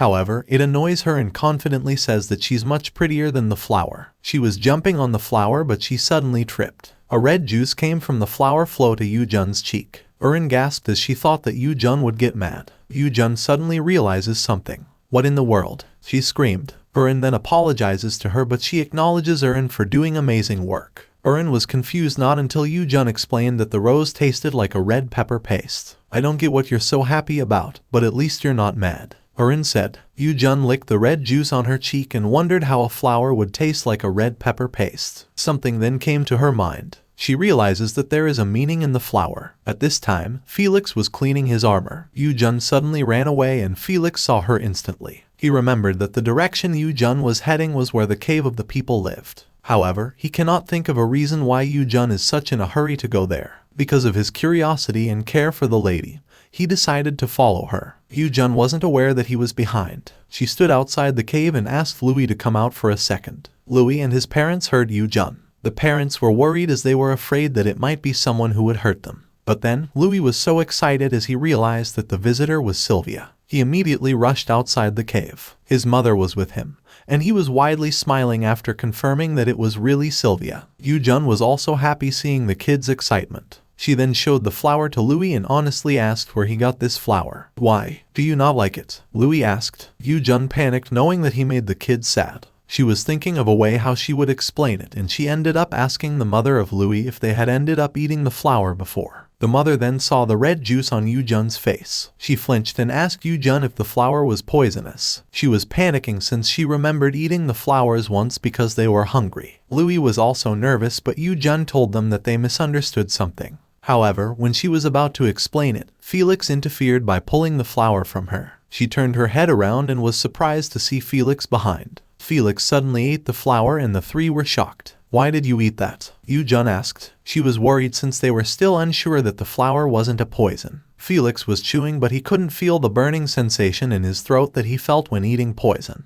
He then smiled and confidently told YooJung that the flower wasn't poisonous. YooJung was trembling and angrily said, "Does this look like a joke to you?" Her whole body was shaking in fear. She was mad by the fact that Felix checked the flower himself to confirm if it was poisonous. She was squeezing Felix out of anger. Despite knowing that Felix won't die in this story since he is the main character, she is still afraid of the fact that Felix will still get hurt as he can feel pain after all. Felix held her arms and uttered her name. She then asked him if he intentionally ate the flower to check whether it was poisonous or not. There are many other ways to find out, so why did you happily shove it into your mouth? Are you some food tester or what? Why did you eat that? YooJung added. Because of her loud voice, people were coming out of the cave. Felix then asked YooJung to calm down and promised that he was fine. YooJung stared at Felix's face and shouted, asking him what he meant he was fine. Felix then said that it was fine for him to eat poison and he was sure he wouldn't die. YooJung was silent while Felix was squeezing her, telling her not to worry. Felix was surprised when he heard from YooJung stating that death wasn't the only thing he was worried about. She was punching her chest and told him that he could still feel pain since he was still vulnerable. And she was angry that Felix thoughtlessly put that flower in his mouth. She told him once again that he shouldn't eat such things but instead only delicious food. Felix suddenly laughed but then YooJung punched him once more while telling him there was no reason to laugh. At this moment, Louis suddenly cried. Her mother was trying to stop him. Felix and YooJung looked at him. YooJung then turned around and explained to Louis that she didn't ask about the flower because it was poisonous. Rather, the flower had something she was looking for, which is why she wanted to know where she could find that kind of flower. She bowed down in front of everyone and apologized for not clearing things up immediately. The mother of Louis felt relieved and reasoned out that they didn't have a choice back then but to eat the flowers due to hunger. YooJung was speechless because of the pity she felt. She then invited everyone to have dinner together since she intentionally prepared a meal for everyone.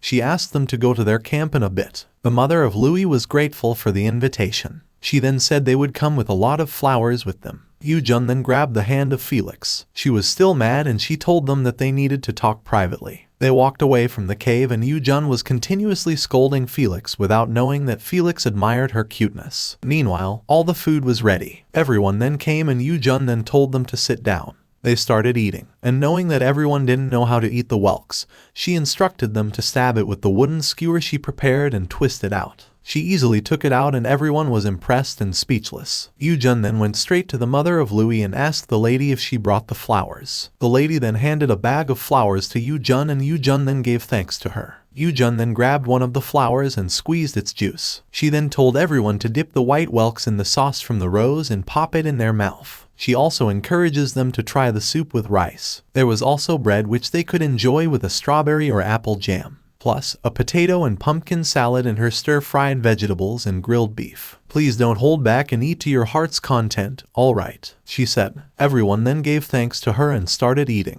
While eating, YooJung was observing their reaction. An old man cried in happiness saying that the food YooJung prepared tasted so heavenly. YooJung then told him that it is difficult to grill white whelks, so it is better to cook it in boiling water or to steam it. The old man then thanked her and Louis at the same time said that the jam was very tasty. YooJung then told the kid to eat up until his stomach was about to explode since there was still loads of fruit that she could make as jam. YooJung then stares at Felix, then sees him trying to pull out the whelks from the shell. He was having a hard time, so YooJung whispered to him, asking him if he hadn't seen her demonstration earlier. Felix was startled, but he continued what he was doing. After eating a meal, YooJung then let everyone taste the alcohol she made. They were talking while drinking until YooJung got drunk. Good thing that Felix carried her on his back to assist her in going to her tent. However, Dennis and Hubert called YooJung. YooJung was startled and asked them what was the matter. She was pulling Felix's hair, so Felix was in pain. Someone called my name, she said. Felix then told both men to leave YooJung with him as he was fine with it. He suddenly flies, leaving both men staring at them. They landed on the tree and YooJung was dizzy already. She almost fell, but Felix immediately held her back. Felix could not believe that YooJung was scolding him the last day for drinking too much but was also drunk now. YooJung fell asleep, so Felix let her lean on his shoulder. He was blushing, thinking that he also asked the same last night. YooJung suddenly opened her eyes and looked straight at Felix. Felix then crossed his arms and acted like nothing happened. YooJung squeezed his cheeks and said, "Don't ever do that again." "Do what?" he asked. YooJung then replied that he shouldn't eat poisonous things again, just to check if the food was indeed poisonous or not. "Why shouldn't I do that?" Felix asked. YooJung blushed and suddenly hit Felix with her elbow. "Doesn't it hurt? Is your mouth a silver spoon for poison sensing or what?" she said. She then took back what she said and stated that Felix wasn't a silver spoon, but a golden spoon, or more likely a diamond spoon. "You know, why do you always look at me with a pitiful expression?" Felix said. YooJung was confused as she never recalled that she showed a pitiful expression toward Felix. "Oh, maybe it's because of that," she said. That surprised Felix. She was stuttering as she said that she just wanted him to enjoy delicious food. A healthy food is full of nutrients. She feels down as she adds that she wants him to go on a nice date with the female lead soon. Felix then asked her what she meant to say, but she never responded. She fell asleep again, so Felix held his chin and leaned her back to his shoulder. Right now, Felix was wondering if both of them would be able to enjoy a meal together once his sense of taste had come back. The next day, fairies were too noisy, causing YooJung's sleep to be disturbed. Her eyes were still closed and she complained that it was so noisy. Felix patted her head and told her to sleep more. He then asked all the fairies to keep quiet so that YooJung could sleep longer. Deep inside, shocked as she realized it was Felix's voice. "Is that you, Felix?" she asked with closed eyes. She was hoping that it wasn't Felix. However, Felix honestly answered that it was him. YooJung panicked and immediately got up while looking around. Why are you here and not in your tent?" she asked. Felix smiled at her and replied that it was because she was holding on to him as if to tell him not to leave. YooJung then looked at her hand. She was embarrassed, wondering what she did last night. The fairies were telling her that they were hungry and others also asked about how was her sleep. They surrounded her and begged to cook the meal they wanted. At this time, YooJung told herself to never drink again. Meanwhile, YooJung was standing near the lake. Felix noticed that there was something in her mind, so he asked her what was wrong. YooJung then informed him that she went down to the bottom of the lake yesterday and saw tons of white whelks. However, she knew it was difficult for normal people to reach it, which is why she was thinking about a way to make those white whelks accessible to the villagers. Felix then thinks of a way to help her. He grabbed 2 dark magic stones and threw them into the lake. As it headed to the bottom, it suddenly became huge. It landed on the bottom of the lake and the whelks then rose. Something like a whirlpool appeared, and in the middle of it were the whelks. Felix then used his magic to land all the whelks beside them. "You're amazing. How did I not think of that?" YooJung said while clapping in happiness. She was amazed and so happy upon seeing lots of white whelks. But then, she was hoping that the whelks wouldn't die out. Urin then volunteered to go down and check. YooJung then asked Urin if it was really fine for her, and Urin then confidently said, "Leave it to me." YooJung then accepted Urin's offer, and the other fairies then suddenly asked Urin about what was wrong with her since they were used to seeing Urin so lazy to do such things. They then accused her that she was just doing it so she would be complimented by YooJung. The other fairies then also volunteered, which annoys Urin. They were begging YooJung, so YooJung laughed and told them to go in pairs since there's more she's curious about regarding the lake. She instructed the fairies named Kamiya and Lupinus to check how many white whelks were left underwater, and confirm whether Felix's magic stone had settled on the bottom of the lake nicely. She also ordered Clover and Poppy to go into the cave and find out where the water was flowing to, since she wanted to know where it was leading. Lastly, she wants Urin, a staff, and Dassie to go inside the opposite cave and find out where the water is coming from. YooJung permitted them to just return if they thought it was too far to the end. While the fairies were doing their tasks, both YooJung and Felix waited for them. While waiting, Felix told YooJung that this was the first time the fairies voluntarily wanted to do work. He was annoyed by the fact that the fairies never listened to him before. YooJung chuckled upon hearing it. She laughed loudly, causing Felix to look at her and wonder why. He then also chuckled and stared at the lady with his admiration toward her. YooJung then invited Felix to sit together on the Bermuda grass while waiting. She sat down while Felix asked her about the cave. As per YooJung, she thought it was a simple lake, but then she cannot forget that there was a current down there. So she thought that maybe there was another normal place somewhere if they would just follow the current. Upon hearing it, Felix thought that if YooJung's assumption was correct, he believed she thought of something he would have never come up with on his own. He gave thanks to YooJung, and YooJung was blushing while telling him that there was no need to thank her. Both of them then became silent while staring at the lake. YooJung feels like all her stress is getting washed away. Unlike other places outside the castle, it's not too hot in this lake and the gentle breeze refreshed her. She then lies down and feels the moment. "What are you doing?" Felix asked. YooJung stared at him and smiled. She extended her cloak and invited Felix to lie down beside her. YooJung arranged the cloak and Felix then accepted her invitation. Felix lay down beside YooJung and stared at her secretly. YooJung was staring at the sky. She pointed to the cloud and asked Felix if he saw it.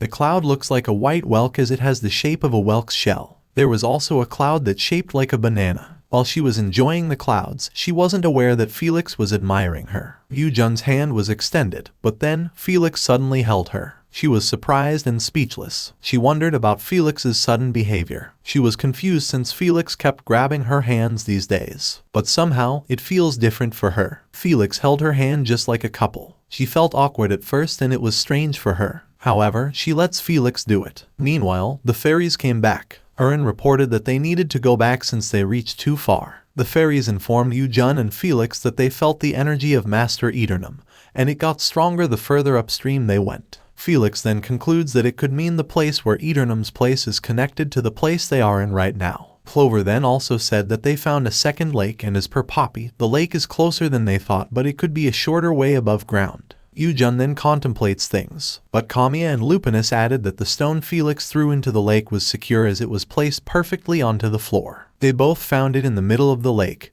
and the whelks were climbing on top of it. YooJung feels relieved upon hearing it, and she concludes that there must have been many more whelks than she thought. The fairies then suddenly said they were all hungry after finishing their task. YooJung then raised her clenched fist and said, "All right. Everyone completed their task perfectly, so I'll make you something delicious." They went back to their resting place. YooJung and the fairies were inside her tent. The fairies were preparing the utensils while YooJung was cooking. At this time, it's already past lunchtime, so she decided to make something light. She has a good feeling today for whatever reason. She started cooking while Felix was beside her. Felix can now see the whole cooking process himself, and she thinks that Felix may grow to trust her more this way. Since Felix was around, she decided not to use any magic but instead make everything with her own hands, since it is not difficult after all. While she was preparing it, Felix felt hungry by the smell. He smiled and concluded that it may be because Sylvia was making it. He somehow can't stop watching her. After a short period of time, the food was ready. Bon appetit, Felix, YooJung said. Felix was holding the utensils and Sylvia was surprised seeing him didn't refuse the food. Felix sliced the bread while YooJung stared at him, waiting for him to swallow it. He opened his mouth and YooJung waited to see his reaction. He chewed the food and the fairies were also waiting for his reaction. He swallowed it and smiled a little. "And,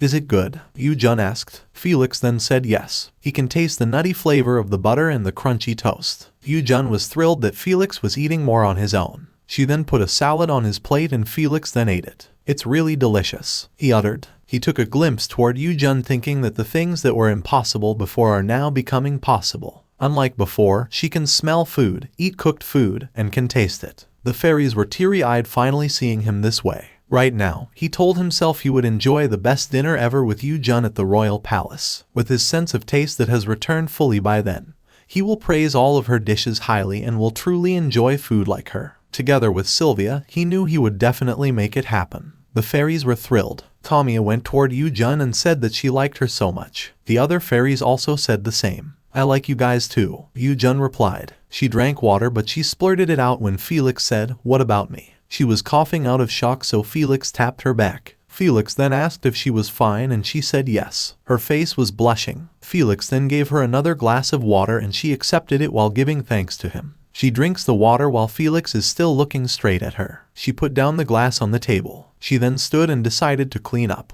According to her, Hubert and Dennis will arrive soon. She believes both men would be hungry so she planned to prepare a snack for them and would also start thinking about what to make for their dinner. While she was cleaning, Kamiya was standing on her shoulder and said that she wanted to eat peach ice cream. She begged YooJung to make it and not give it to the other fairies. YooJung was confused since this was the first time Kamiya asked her to make something just for her. Lupinos also said that she wanted banana ice cream and a sweet rolled omelet. YooJung becomes more confused. Both fairies were begging so YooJung said yes. It wasn't a difficult request so she decided to do them this favor. Both fairies were so happy and thanked her. They promised to never forget the favor and they said Sylvia was the best. YooJung immediately prepared the ingredients and finished it so easily. She put it on the table and the two fairies were so thrilled. She also prepared the roll omelet of Lupinos. Lupinos then said she was thankful, and YooJung replied it was nothing. Felix suddenly got one rolled omelet and tasted it without any hesitation. As he was biting it, the two fairies also decided to take a bite together with him. Both fairies were so happy with its delicious taste. Kamiya proclaimed that the peach ice cream was amazing.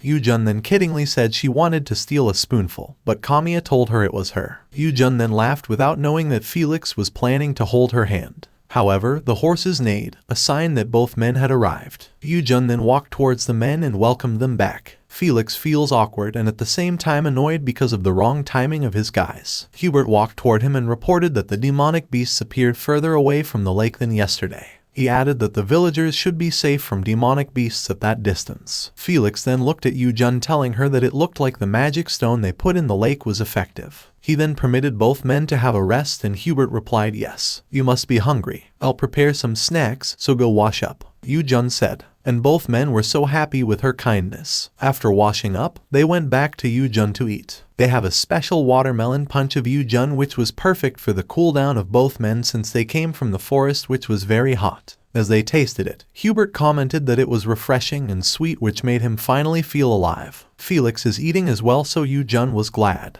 She then walked back toward her tent to prepare something for their dinner. They will be leaving the place by tomorrow so she planned to make a special dinner for the villagers and the mercenaries. Meanwhile, she finished the meal and called everyone. She gathered them at one table and told them to eat the food while it was warm. The fairies were also excited about their meal. YooJung informed them it is called fried chicken. She then told them to try the chicken immediately and never forget to eat fruits. The fairies then tasted it and acknowledged YooJung's cooking. So this is the famous dish. A dish where you wouldn't even notice if someone died while eating. This is that dish, right? Erin suddenly said. YooJung just laughed and told her to try the chicken too since everyone was enjoying it. It's a new unfamiliar taste, but it's tasty nevertheless, Daisy said. Clover then also added that the fried chicken really tasted good. Erin then grabbed one and tasted it. She then said it was indeed delicious. YooJung was smiling as she was glad that even the fairies liked it. The most important thing is missing. she suddenly said. She remembered that fried chicken is best with soda, so she was thinking of a way to make a soda. Soda is basically carbonated water, but it won't be easy to dissolve gas in water though. First of all, based on what she remembered from a blog she read a long time ago, the lower the temperature and the higher the pressure, the higher the solubility of the gas. She immediately tried it, and while in the process, the water was bubbling. A smoke appeared as she was done making it. She then put a little on the glass and tasted it. She then smiled as she confirmed that she successfully made a soda. She then made more and served it to the people. She gave one glass to Felix while telling everyone that this drink was a very refreshing and sweet drink. She handed it to Felix and told him to try it. Felix accepted and immediately drank. His face was blushing. He was surprised. He uttered Sylvia's name and her hand was trembling while asking YooJung about what the drink was. YooJung then replied that the soda he was drinking was called a pineapple ade. How could water have such bubbles in it? Felix asked in confusion. He was speechless. He immediately tried the lemonade and grapefruit ade. For him, the lemonade is sweet and sour and has an incredibly clean aftertaste, while the grapefruit has a touch of bitterness within the sweetness. While drinking, YooJung was just looking at him. She gets some salad and told Felix to eat it. She knew that one should have a balanced diet no matter how tasty and delicious soda water is. Felix ate the salad she gave him. He was blushing, and YooJung at the same time was glad that he now eats very well. Both Hubert and Delise were speechless seeing Felix finally truly enjoying a normal meal. Because of his improvement, they were grateful to YooJung and told themselves that they would never forget her kindness, even if it means they have to walk through fire for her. The night came. YooJung was done washing up her body. She lay down on her bed since she was tired. She was enjoying her comfortable bed. However, someone came and asked her if she was asleep. It turned out it was Kamiya and Lupinus. Both fairies wanted to sleep next to her as it was unfair for them that she only slept every night with Urin. I thought this before, but you always smell good, Lupinus said. YooJung then laughed and thanked them. She then said goodnight to both fairies while rubbing their heads to make them fall asleep. They instantly fell asleep together the whole night. The next day, Dennis was preparing their things. Hubert informed YooJung that he would scout the area once more. YooJung then said yes. She was glad that she had prepared a light breakfast and packed lunch boxes. She calls Felix and tells him that they should say their goodbyes to the villagers. Felix was speechless. YooJung grabbed his hand as she knew that it was difficult for Felix, but of course, he was a victim himself, and yet he still felt responsible for those people because of his status. Felix then looked at the hand of YooJung and wrapped it with his hand, then said, "Let's go." They then headed to the villagers and everyone was happy seeing them. They already have houses because of YooJung's help. Everyone gave thanks to them as they were happy that they wouldn't stay in a cave any longer now. They were also grateful that YooJung grew a garden full of various vegetables and fruit trees for them. YooJung then told them it was nothing as she was satisfied as long as she knew that everyone leading a healthy and happy life. She then informed everyone that she had come to say goodbyes. The old man was shocked upon knowing that YooJung and the three men needed to go. If we had not met you, I don't want to imagine the situation we would have ended up in. It's impossible to express in words how big a favor you have done for us. I am sincerely grateful. Thank you, he stated and bowed down. Louis then gave thanks and said goodbye to YooJung. He waved his hand and YooJung did the same. The old man started crying while listening to YooJung stated that she had marked a specific place at the lake so they could find white whelks every day. She handed a spatial bag to the old man and told everyone that this bag was quite useful. She informed the old man that there was meat inside. The old man accepted it and he could not stop himself from crying. Felix was stuttering as he promised the old man to come back again and get them someday. And he was hoping that until then, everyone would stay safe. The old man bowed down to him. Felix then slowly turned around while still looking at everyone. He then held YooJung's hand and walked away together. Louis was still saying bye to them and promised to never forget them. As they went back to their area, everything was ready. Off to a new start, YooJung uttered. She was staring at Felix, then noticed that the fairies were incomplete. Felix then asked him what was wrong. She counted the fairies for her to make sure and confirmed that Kamiya and Lupinus were missing. She then recalled that she didn't see both fairies during breakfast. She was wondering where was the two right now. She ordered the fairies to check the place. However, the fairies were sad staring at her, and none of them moved to follow her command. Why is nobody saying anything? Aren't you going to go and find them? YooJung asked, but none of the fairies replied. She was annoyed. She turned around and said she would find the two fairies by herself. Felix suddenly pulled her hand and told her that searching both fairies was no use since they were now gone. That's all for today. Thank you so much for watching. I hope you guys enjoyed. If you wish to have another part of this recap, please give us at least 2,000 likes. Please don't forget to comment and subscribe to our channel for more content like this. Until next time.